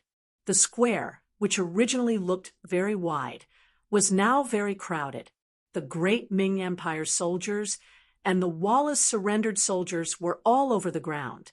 At this moment, no one doubted Yang Guang and Sun Tong's battle report. They thought that the war should be won, but the result would not be so good. The two generals were exaggerating in order to get military merits. But now it seemed that they were not exaggerating at all. Involuntarily, when the ministers looked at Yang Guang and Sun Tong, their eyes were full of jealousy. People were like this. When in danger, they often thought that it was enough to save their lives, and other worldly possessions could be ignored. But when it was really safe, the thoughts in their hearts would become more and more greedy.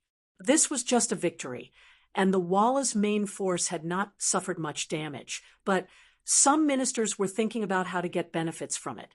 It could be seen that a man who was not content was like a snake trying to swallow an elephant. It was not as simple as saying, "Congratulations, Your Majesty. This is caused by Your Majesty's heavenly power. This is enough to prove that Your Majesty is the true Son of Heaven." Eunuch Jining looked at the seemingly countless captive soldiers in front of him. After his eyes rolled around, he suddenly knelt on the ground and shouted loudly, "Congratulations, Your Majesty. Your Majesty is the true Son of Heaven." Many ministers who were used to flattering also took the opportunity to kneel on the ground and shouted loudly for the emperor's wisdom. The shouts of the ministers made Zhu Qiyu feel like he was floating. At this moment, he really thought that he was the emperor recognized by the heavens, and he was the son of the heavens. Otherwise, why was his imperial brother Zhu Qizhen defeated by Walla? And why was Shiheng also defeated by Walla, but only he won? Chapter 200. Ha ha ha. All of this is due to the assistance of all the officials. Zhu Qiyu happily distributed the credit to the other officials. For a moment, it attracted endless sounds of gratitude from the officials. However, not all of the officials were shouting that the emperor was the true Son of Heaven. For example, the Minister of Rights, Hu Xiao, had always maintained a clear mind. As an old official of several dynasties, he was very clear that the emperor was only the head of the dragons. Otherwise, the court would not be able to be unified and clear. As for who would be the head, it all depended on luck and identity. Just like when Zhu Qizhen was the emperor, didn't these officials also shout that the emperor was wise and that the emperor was the true son of heaven, but in reality, after losing the battle, everyone instantly shut their mouths. Now, they began to praise Zhu Qiyu again. It was really unknown how thick the skin of these people was. However, in the court, there were some things that had to be done. If you were too independent, you would only be isolated by the other officials. In that case, it would really be difficult to do anything. However, even if they wanted to flatter, shouldn't they do it more gently? Zhu Qiyu had been nervously waiting in the imperial palace. What did the victory of this battle have to do with him? He was somewhat displeased, or perhaps it was because of the unfairness of his grandson-in-law. When everyone was shouting that the emperor was wise and long live the emperor, Hu Shao suddenly said, "Generals, where is the Marquis of Loyalty and Courage? Why is he not here? Did he leave the city to chase the enemy, or was he injured in the battle?" Finally, someone mentioned Yang Qindong. The originally noisy scene instantly quieted down. Hu Zhao's words were like a bright slap to the face, causing many of the officials' faces to turn red. The true hero of this battle should be Yang Qindong, without a doubt. However, so much time had passed, yet no one thought of him. This was truly a bit too much. When these words came out, Zhu Qiyu's face also turned red. He clearly knew that his performance just now was a bit too much. If it wasn't for Yang Qindong, it would have been difficult to achieve such a great victory. After he knew of the great victory, he didn't think of the person with the greatest merit and instead received the congratulations of the officials. This was truly a bit too much. Fortunately, Hu Shao gave a timely reminder. He also asked, "That's right, why is the Marquis of Loyalty and Courage not here? Why do we see him?" Zhu Qiyu pretended to be anxious for the officials to see. This immediately attracted many of the officials' nods. They all seemed to be praising the emperor's actions towards the meritorious officials, but in reality, only they knew what was going on. Yang Guang and Sun Qindong, the Marquis of Loyalty and Courage. After all, without this person, there wouldn't be today's victory, and they wouldn't have had the chance to be in the limelight. However, it seemed to be a little late for the emperor to ask about it now. No matter how, the emperor of loyalty, Zhu Guang. Now that he was asked, the two immediately knelt on the ground and replied, "Your Majesty, the loyal Marquis wasn't injured. He only said he was tired and went back to rest." Tired? Resting? Zhu Qiyu was confused by this answer. He stood there with a face full of suspicion. Yes, he is indeed tired. The truth is like this. Sun Qindong narrated what happened on the battlefield. From Yang Qindong scolding Xi Ning for being unfaithful, unfilial, heartless, and unjust, he pointed out, and Xi Ning died. After that, he pointed out that Xi Ning fell off his horse and died, causing the Walla army to lose morale. Everyone listened to Sun Qindong's narration as if they were listening to a heavenly book. For a moment, everyone's faces tightened. They didn't expect the young Marquis to have such ability. While everyone was still digesting Sun Qindong's words, Minister of War Ming spoke first. "Commander Sun, do you know what you just said? The person standing in front of you is the Emperor, the Son of Heaven. How can you speak without thinking? This subject is not speaking nonsense. What I said is the truth. If you don't believe me, you can ask Commander Yang and all the soldiers who participated in the battle." Sun Qindong heard Ming accuse him of lying and immediately defended himself. A small commander, who was only a sixth-grade official, dared to contradict a second-grade minister of war. This naturally made Ming's face turn ugly. He secretly made a note of this person and thought that if he had the chance, he would definitely teach him a lesson. His gaze fell on Yang Guang. "Vice Commander Yang, tell me, what is the truth? Of course, you don't have to be afraid of other people's threats. Just tell the truth. With this minister here, no one will dare to make things difficult for you. Ming said this not to support Yang Qindong, but to guide him to refute Sun Qindong and deny the fact that the greatest contributor in this battle was Yang Qindong. If a minister of war were to question a vice commander, the latter would be scared to the point of wetting his pants. However, Yang Guang, who had just experienced a battle, was full of admiration for Yang Qindong. How could he dare to speak ill of him? He immediately kowtowed to the ground. This general does not dare to speak nonsense. What Commander Sun said is the truth. Wow! As soon as Yang Guang's words fell, the crowd once again exclaimed in surprise. Since the two generals had said the same thing, it seemed that this matter was true. However, how could Yang Qindong kill anyone he pointed at? Could it be that he had some kind of sorcery? Ming stood there with an ugly expression. The two of them were his subordinates in name, but now they dared to refute him in public. It was truly embarrassing. Fortunately, no one's attention was on him, so he didn't lose too much face. After hearing Sun Qindong and Yang Guang's explanation, the officials finally understood why the loyal marquis was tired and needed a good rest. It was probably because the sorcery he used was too tiring. Of course, some people who knew immediately thought of the mercenaries who had the most advanced firearms. These people only knew that the mercenaries' firearms were very advanced. As for how advanced they were, they didn't know. After hearing what happened on the battlefield today, they had a new view of the matter. Zhu Qiyu was naturally one of the people who knew, but the more it was like this, the more worried he was. This advanced firearm could easily take a person's life from 1,000 meters away. If that was the case, didn't it mean that if one day they wanted to deal with him, he would also have nowhere to hide?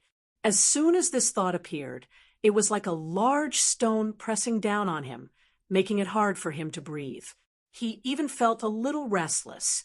As the emperor, the thing he was most worried about was that he couldn't control the situation. Then he wouldn't be able to decide the life and death of others. At this moment, the joy of winning the battle was no longer as strong. Instead, it was replaced with a worried expression. Zhu Qiyu left first, accompanied by head eunuch Jining. Without the emperor, the officials also lost the mood to celebrate. One by one, they turned and returned to their own residences. With today's victory, they could finally go back and have a good night's sleep. In the imperial palace, Zhu Qiyu walked in front with a heavy heart. Behind him, Jining followed step by step. It wasn't until they entered the rear courtyard of the imperial palace, and there was no one around, that he quickened his pace. He was half a step behind the emperor when he said, "Your Majesty, are you worried about the Marquis of Loyalty?" "Yes." Without anyone else around, Zhu Qiyu finally admitted, "The mercenaries' firearms are too advanced. The Marquis of Loyalty has such a good relationship with them." Zhu Qiyu didn't finish his sentence, but he believed that Jining would understand. In a sense, they were grasshoppers on the same rope. Only when his throne was secure could Jining bask in his glory and hold power. How could Jining not understand this logic? With Zhu Qiyu around, he was the eunuch Jin that everyone admired. Without this emperor, he would probably die without a burial ground. Since the emperor had worries and hidden dangers, he had to think of a way to deal with them. This subject understands. How about this? I will immediately make a trip to the immortal abode and have a chat with the Marquis of Loyalty. At the same time, I will see if there is an opportunity to get in touch with the general of the mercenaries and reach some kind of agreement with them. Jining reported his thoughts to the emperor. Good. Let's work on both sides. In any case, there must be a result. We will not allow anyone who threatens our safety to exist. Zhu Qiyu nodded lightly, his voice carrying a hint of dignity. Immortal abode. when Yang Chendong returned, he had gained a new title, War God. This was probably what it meant to become a god in a single battle.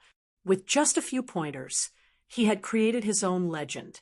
According to reliable investigations, not a single member of the great Ming dynasty's army had died in this battle.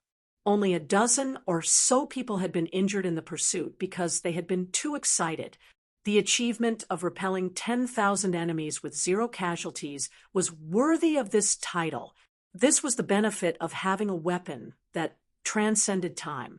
It wasn't that the Walla was useless, but rather that the Ghost Shadow Sniper Squad's marksmanship was too miraculous. In the Immortal Abode study, Yang Chendong was listening to the report of the Deputy Chief of the Security Bureau, Yang San, with his eyes closed. Summarizing a battle after a battle was an excellent tradition. Even Yang Chendong was no exception. Before this battle, he had already made plans for the worst-case scenario. That was, the Walla cavalry wouldn't stop and would directly attack. If that were the case, the 4 companies of Cold Vanguard lying in ambush outside the Victory Gate would all attack. If that were the case, no one could guarantee that the Cold Vanguard wouldn't suffer any losses in the chaotic battle. After all, their greatest shortcoming was their lack of numbers. If they really did encounter enemies who didn't fear death, how many people could they kill with 400 guns? Fortunately, the Victory Gate had been opened wide, allowing Wang Zhan to fantasize about such a smooth battle. You can't rely on luck in war. This must be conveyed to Commander Lung Song, as well as to the ears of every Cold Vanguard soldier. Yang Chendong heard from Yang Ben that some of the Cold Vanguard soldiers had different opinions about only lying in ambush and not fighting head-on. After saying that the young master was being too careful, his expression became extremely serious. Chapter 201. Yang Chendong didn't blame them for having such thoughts and complaints. After all, they wielded the most advanced weapons in the world and had undergone the strictest training. However, they couldn't afford to be arrogant. Otherwise, they would suffer a setback sooner or later. Since Lung Feng had the intention to underestimate the enemy, they had to correct the situation. Seeing how serious Yang Chendong was, Yang Sen hurriedly took out a notebook and wrote everything down. He couldn't help but nod his head. This subordinate will immediately go to the courtyard to let everyone know about this, and let them know that young master cares about them. At the same time, inform them that the Wallace vanguard has been defeated, but Yeshen won't let it go so easily. There will be at least one more battle. Tell them to be prepared. Yang Chendong nodded his head in satisfaction. Then he thought of the matter in the imperial court and asked, right after this battle, what are the thoughts of His Majesty and the officials? Has there been any controversy in the imperial court? Young master, this subordinate was just about to report this matter. I just received news from Lord Su Yozhen that not long after you gave the order to open the city gates, the imperial court learned of this matter. After our investigation, we found that it was probably Commander Sun Tong who sent someone to report this news. Because of this, there are people who are slandering the young master, saying that you are colluding with the Walla. The new Minister of War, Ming, is the main culprit. The Minister of Revenue, Jean Lien, and the Minister of Works, Shi Pu, have spoken up in support of this matter. It was only after Minister Hu Mang stepped in that these rumors were suppressed. Do you think we should do something in private? The situation in the capital isn't stable at the moment, so it's normal for a few people to be missing. Yang San reported while carefully looking at Yang Chendong. He had already made his intentions clear. Since there were people who wanted to deal with the young master, it would be better to strike first and get rid of him. No.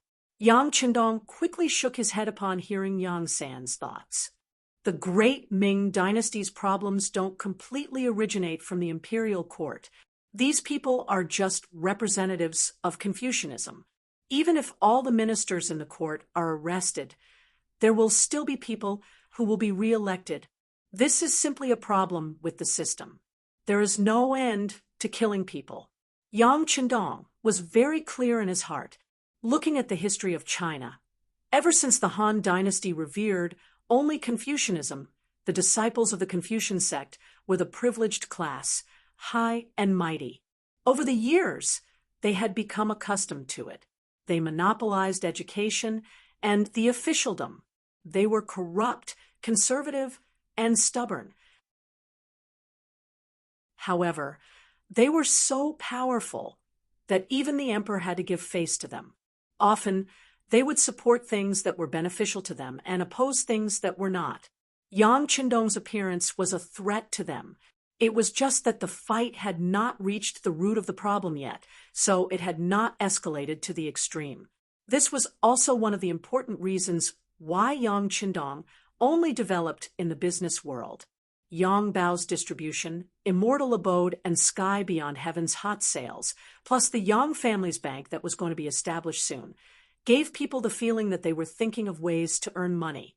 In the eyes of the Confucians, they were just stained with the stench of money and could not be brought to the table. In truth, all of this was Yang Qindong's intention. He did not come into contact with other industries in order to avoid direct confrontation with the Confucian faction. What he needed to do was slowly infiltrate. Once he had enough influence, some things would naturally come naturally. But before that, not even the emperor could touch this faction, and those who angered him would not have a good end. Why would he want to provoke them? Ming and the others had only tried to undermine him because they did not want to see him gain too much power and merit. In the end, it was still jealousy at work. This sort of mentality was of no consequence to the overall situation, so there was no need to care too much about it. On the contrary, if he killed them now, anyone who wasn't a fool would be able to see that he was the culprit. That would be tantamount to declaring war on the Confucian sect. He wouldn't do such a thankless thing. Yang Qindong had vetoed the decision to attack Ming and the others, so Yang San knew that the time was not right. He immediately expressed that he would only pay attention to these people in the future, but would not take any action. Yang Qindong was very satisfied with Yang San's timely declaration. Very good. The staff of the Security Bureau have worked hard.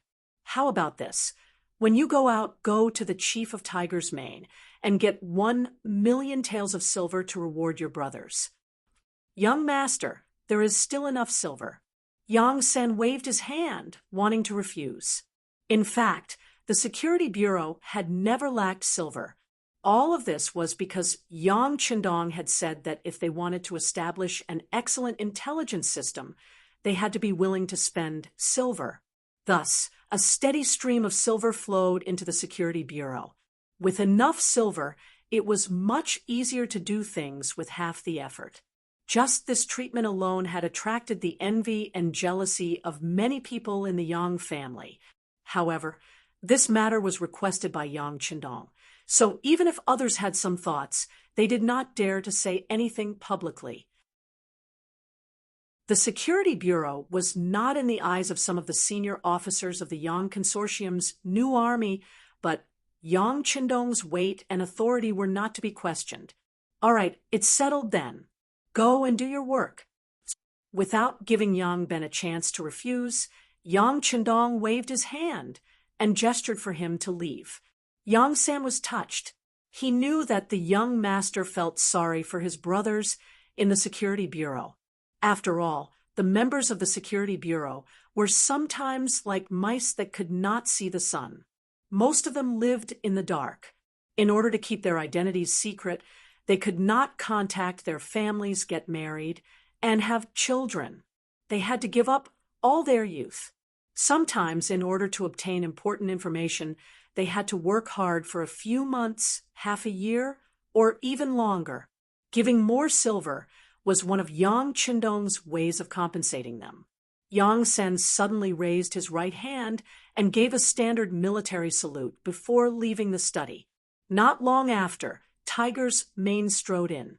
There were not many people who could come to Yang Chendong's side without reporting, other than Hu Yen and the other girls. Only Tiger's mane and Beta Persei had such qualifications. "Young master, Eunuch Jining is here," he said. He brought a new edict from His Majesty. As soon as Tiger's mane entered the room and saw Yang Chendong leaning against the chair with his eyes closed, he said carefully. Yang Chendong, whose eyes were still closed, acted as if he did not hear Tiger's mane's words. He asked, "Has the 1,000,000 taels of silver been sent to the Security Bureau?" "Yes, it's been sent. It's the remuneration that His Majesty gave to Lung Feng." "That's good. Arrange a side hall. I'll go see Jining." Yang Chendong slowly opened his eyes. After he got up and stretched, his eyes shone with a dazzling luster again. At this moment, Jining had come to see him. Even if he used his toes to think, he would know why. It seemed that Zhu Qiu was not confident. Zhu Qiu was indeed not confident. On one hand, he wanted to use the mercenaries to defeat Walla's great enemy.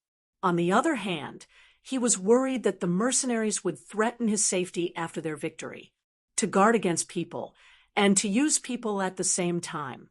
Under such contradictory psychology, Jining had come. In the side hall, Yang Chendong and Jining met. After greeting each other, they sat down in their respective seats. Eunuch Jin first praised the loyal Marquis's performance today, and even called him a military god. Both the embroidered uniform guards and the East faction guards had their own intelligence agencies. Because they had been established for a long time, their strength could not be underestimated. For example, the fact that Yang Chendong was called a military god could not be hidden from Jinying's eyes and ears. "Ha! Eunuch Jin must be joking. It's all thanks to His Majesty's good fortune," Yang Chendong said modestly with a smile. This battle was won by relying on the advanced firearms of the mercenaries. His Majesty is just someone who spent money. Jining chuckled, but as he spoke, he pointed out the crux of the problem. This eunuch was clear about everything. You're just a military god who used advanced firearms. It can't be taken seriously. Moreover, even if the mercenaries were hired, the emperor would be the one paying for it. Your contribution would be even less. Yes, Eunuch Jin's words are very true. Yang Chendong's expression did not change. He did not even have the intention to deny it. For this matter, Zhu Qiu had spent 10,000,000 taels of silver. Although half of it had been in the form of property, it was still wealth.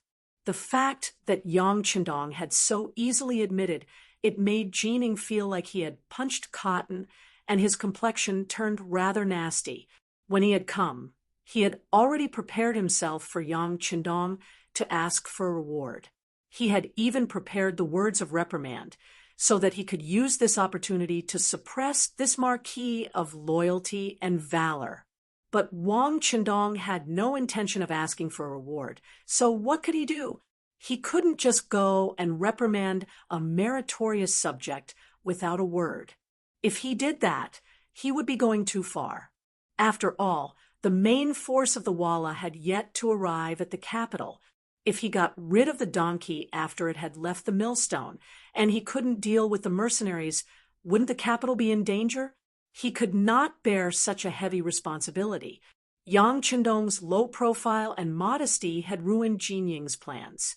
But Jining had followed several emperors, so he was able to react quickly. He looked at Yang Chendong and said, "Marquis of loyalty and valor, His Majesty is extremely satisfied with the performance of the mercenaries in this battle. He ordered this duke to reward the mercenaries no matter what. The imperial kitchen has prepared a lot of food for this occasion. Marquis Yang, why don't you tell them so that they can make things easier for you? At the very least, His Majesty should act as a host." Listening to Jin Ying's words, Wang Chendong knew that Jining still wanted to go around him and get in touch with the mercenaries. Since this was the case, and they had prepared delicious food, how could he not take advantage of this opportunity? If he could save on the Immortal Abode's food, why not? He smiled and said, "All right, since it's His Majesty's wish, this marquis will send someone to accompany Jin Gonggang to the mercenary camp's courtyard." Chapter 202. Yang Chendong was so cooperative. Not only did he agree, but he also did not go personally. This greatly exceeded Jin Ying's expectations. He had originally thought that even if he agreed, he would go along and reap the benefits. Of course, Yang Chendong would not go with them. This was what Jining wanted to see. He did not stand on ceremony.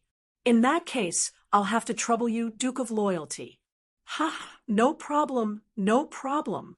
Seeing that Jining did not invite him to go with them, Yang Chendong looked at him with annoyance. He could even imagine that once Zhu Qiyu really contacted the mercenaries, she would immediately kick him out. She might even find a crime to confiscate his family property. This was the scheming of an emperor. Sometimes the emperor would turn hostile and refuse to acknowledge the other party's kindness. However, no matter how much Zhu Qiyu calculated, he would never have thought that the real mastermind behind the mercenaries was Yang Chendong. His methods would be useless in the end. In fact, it was not just Zhu Qiyu. None of the old foxes in the imperial court would have thought that the mercenaries who had such advanced firearms would have anything to do with a young man who was not even 20 years old. It was precisely because no one could guess that Yang Chendong did not cause everyone to boycott him in advance. Jining left happily. Tiger's mane followed Yang Chendong's orders and accompanied him to the courtyard of the mercenaries' barracks. Yang Chendong had mentioned this when he met with Commander Lung Song and the others yesterday. Once they won the battle and displayed their great strength, the emperor of the great Ming dynasty would certainly think of a way to contact them and deepen their relationship. This was something that would be difficult to avoid. Instead of thinking of all sorts of ways and excuses to avoid it, it was better to meet them openly. In any case, there would be no promises. On the contrary, there would be some benefits. Why not? Jining did not know about this. He only knew that if he had the chance to meet with the mercenaries alone, as long as he could establish a good relationship with them and make them work for him, it would infinitely increase his authority. In this way, even in front of the emperor, Zhu Qiyu, he would be able to speak with more confidence. Led by Tiger's man, Jining brought a group of embroidered uniform guards and a young eunuch from the palace to the courtyard of the mercenaries' military camp. With Yang Chendong's previous instructions, the group naturally entered without a hitch. Here, Jining met the leader of the mercenaries for the first time, Lung Song, whom the soldiers addressed as commander. Although she didn't know what the commander's official title was, seeing how respectful the others were towards Lung Song, Jining's intuition told her that there would only be benefits and no harm in getting closer to this person. Immediately, his face bloomed like a flower as he quickly stepped forward and took the initiative to greet Lung Song. Commander Lung is indeed a man of striking appearance. You are young and promising. You truly make me envious." As soon as he arrived in front of Lung Song, he listened to everything that was good. Lung Song, who had long been prepared and had a certain understanding of eunuchs, said with a straight face, "Are you the leader of the eunuchs by the great Ming emperor's side? Very good. Since the items have been delivered, you may leave." Lung Song's expression was so resolute and cold that Jining's expression changed after hearing it. What kind of person was he? He was Zhu Qiyu's favorite. To put it bluntly, if he didn't like anyone now, he only needed to say a word in front of Dai Zong. Even if that person didn't die, they would lose a layer of skin. Other people couldn't wait to curry favor with him. Who would dare to speak to him in such a tone? However, Lung Song had done so, and yet he still didn't have the slightest bit of temper. He didn't dare to show Lung Song any displeasure, and he didn't even dare to say a single harsh word. This made Jean Ying's heart tighten. However, he was someone who was used to being a eunuch. He had suffered many grievances, so the speed at which he stabilized his state of mind was still very fast. After adjusting his state of mind, he looked at Lung Song and said with the same smile, "Commander Lung, I am here on behalf of the great Ming Emperor to thank you all. Sending these foods is merely a small token of our sincerity. My emperor's intention is for me to come and see if there is anything lacking here. If you have any requests, feel free to ask." Jean Ying appeared to be very heroic. As long as they could rope in mercenaries, they felt that paying a certain price was necessary and worth it. Jean Ying even had a bold idea, and that was to use mercenaries to deal with Zhu Qixin of Ying sect and complete the great matter of the great Ming dynasty's unification. Lung Song silently looked at Jean Ying. The sixth young master was truly a godly person. 2 days ago, he had already guessed that after winning the battle, Zhu Qixin of Ying's sect would spend money to rope him in. Wasn't this happening now? Since such a good thing had been delivered to him, how could he not accept it? Lung Song, who had been very cold, suddenly smiled. In Jean Ying's eyes, this smile was like 100 flowers blooming. It actually made him feel as if his heart was bursting with joy. Eunuch Jean is too polite. Since this is the case, how much can the great Ming Emperor give us if we lack copper and iron? He actually made a request. Jean Ying was overjoyed. He knew that this was very likely a way to strengthen the bond between him and the mercenaries. Not to mention copper and iron. As long as the great Ming dynasty had it, they probably wouldn't be stingy in the slightest. Well said, well said. The mercenaries have helped us defend against foreign enemies, so you are our best friends. Whatever you need, we will find a way to satisfy you. Since Jean Ying had agreed so readily, Lung Song naturally had to express his gratitude. He laughed heartily and invited the other party into the depths of the barracks. On the surface, the relationship between the two sides seemed to be quickly warming up. Jean Ying and Lung Song took this opportunity to get to know each other better and reached a certain consensus. When he left, Jean Ying's face was filled with excitement, as if an old tree had just bloomed. When the other junior eunuchs saw this, they felt an inexplicable sense of fear. They seemed to have seen eunuch Jean Ying regain his manly vigor. He was probably going to find them at any time to have some fun. There were many times when the world of eunuchs was unknown to outsiders, and they couldn't understand it. Perverted people often had many perverted methods, and these methods were often used to make senior eunuchs happy, while the junior eunuchs had nothing left to live for. Not long after Jean Ying left, an inconspicuous man dressed as a woodcutter walked out from the rear courtyard of the barracks, heading straight for the immortal abode. No one knew that this inconspicuous man was a secret agent from the Security Bureau. He wanted to report the details of Lung Song and Jean Ying's conversation to the sixth young master. In the palace, Jean Ying was delighted to see Zhu Qiyu. She then truthfully reported to Zhu Qiyu what she had discussed with Commander Lung. "Your Majesty, this subject has already found out that the headquarters of the mercenaries are at sea on a large ship. They don't have a fixed residence and will go wherever they are needed. Most of the mercenaries are from the great Ming dynasty, but because they can't survive under the harsh governance of the local officials, they have no choice but to take the risk and seek a living at sea." Jean Ying proudly told Zhu Qiyu everything she knew about the mercenaries, those corrupt officials. When Zhu Qiyu heard this, his face was filled with anger. For such talented people to be chased out of the country, those local officials were the sinners of the country. Yes, corrupt officials should be killed. But if it weren't for their actions, these people would only be decent soldiers at best. Without advanced firearms, they would be no different from the ordinary soldiers of the great Ming dynasty. Through her understanding of Zhu Qiyu over the past few days, Jining had more or less seen through him. This emperor was the type who had great ambitions. He truly wanted to become a famous ruler and strengthen the great Ming dynasty. However, some things couldn't be changed by one's will. If he truly wanted to revive the great Ming dynasty, there were still too many things that needed to be done.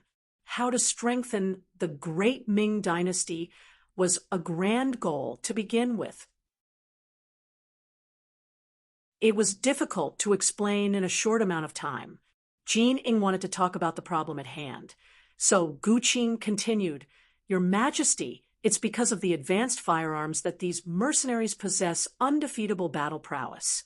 From chatting with Commander Lung Song, this subject found out that it was because the loyal Marquis had unintentionally made a business deal with them that he gained their basic trust. For example, most of the goods sold in heavens beyond heaven were provided by the mercenaries. After Yang Chendong obtained them, he sold them at a high price to the merchants and commoners of the great Ming dynasty. Speaking of which, he's the blood-sucking one of the most corrupt officials. That's right. Although the loyal Marquis is young, his ambitions aren't small. This person isn't easy to get along with. If there's an opportunity in the future, we have to think of a way to get rid of him. Zhu Qiyu nodded in agreement. Ever since he ascended the throne, Yang Chendong had been demanding things from him. He didn't behave like a subject should. It was precisely because Yang Chendong protected his imperial brother, Zhu Qizhen, that the great Ming dynasty was suddenly split into two halves. Although he did contribute to the defense of the capital this time, how much money did he get from the great Ming dynasty's treasury, and how much imperial property? A subject who profited from the country's war was truly infuriating and deserved to be killed. If it weren't for the fact that the defense of the capital was imminent, in a fit of anger, he might have already issued a decree to kill Yang Chendong. Seeing that the emperor was full of loathing for the loyal Marquis, Jining felt a burst of joy in his heart. This was exactly what he wanted. Yang Chendong's wealth and influence were simply too tempting. If he could get rid of this person, the profits would definitely not be small.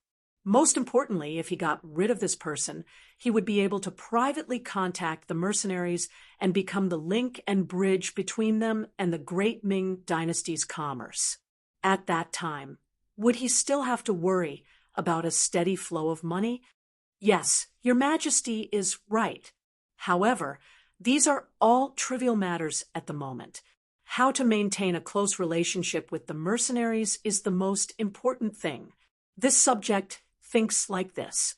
First, we need to get closer to each other so that they won't have any ideas about us.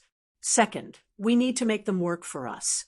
With their support and assistance, it won't be difficult to drive away Walla or defeat Ingzong. We can even buy a large number of advanced firearms from them. It won't be impossible for us to expand our territory and strengthen our great Ming. You're tuning in to the Mystic Fist YouTube channel. Don't forget to subscribe and join us on this journey to catch the most captivating stories.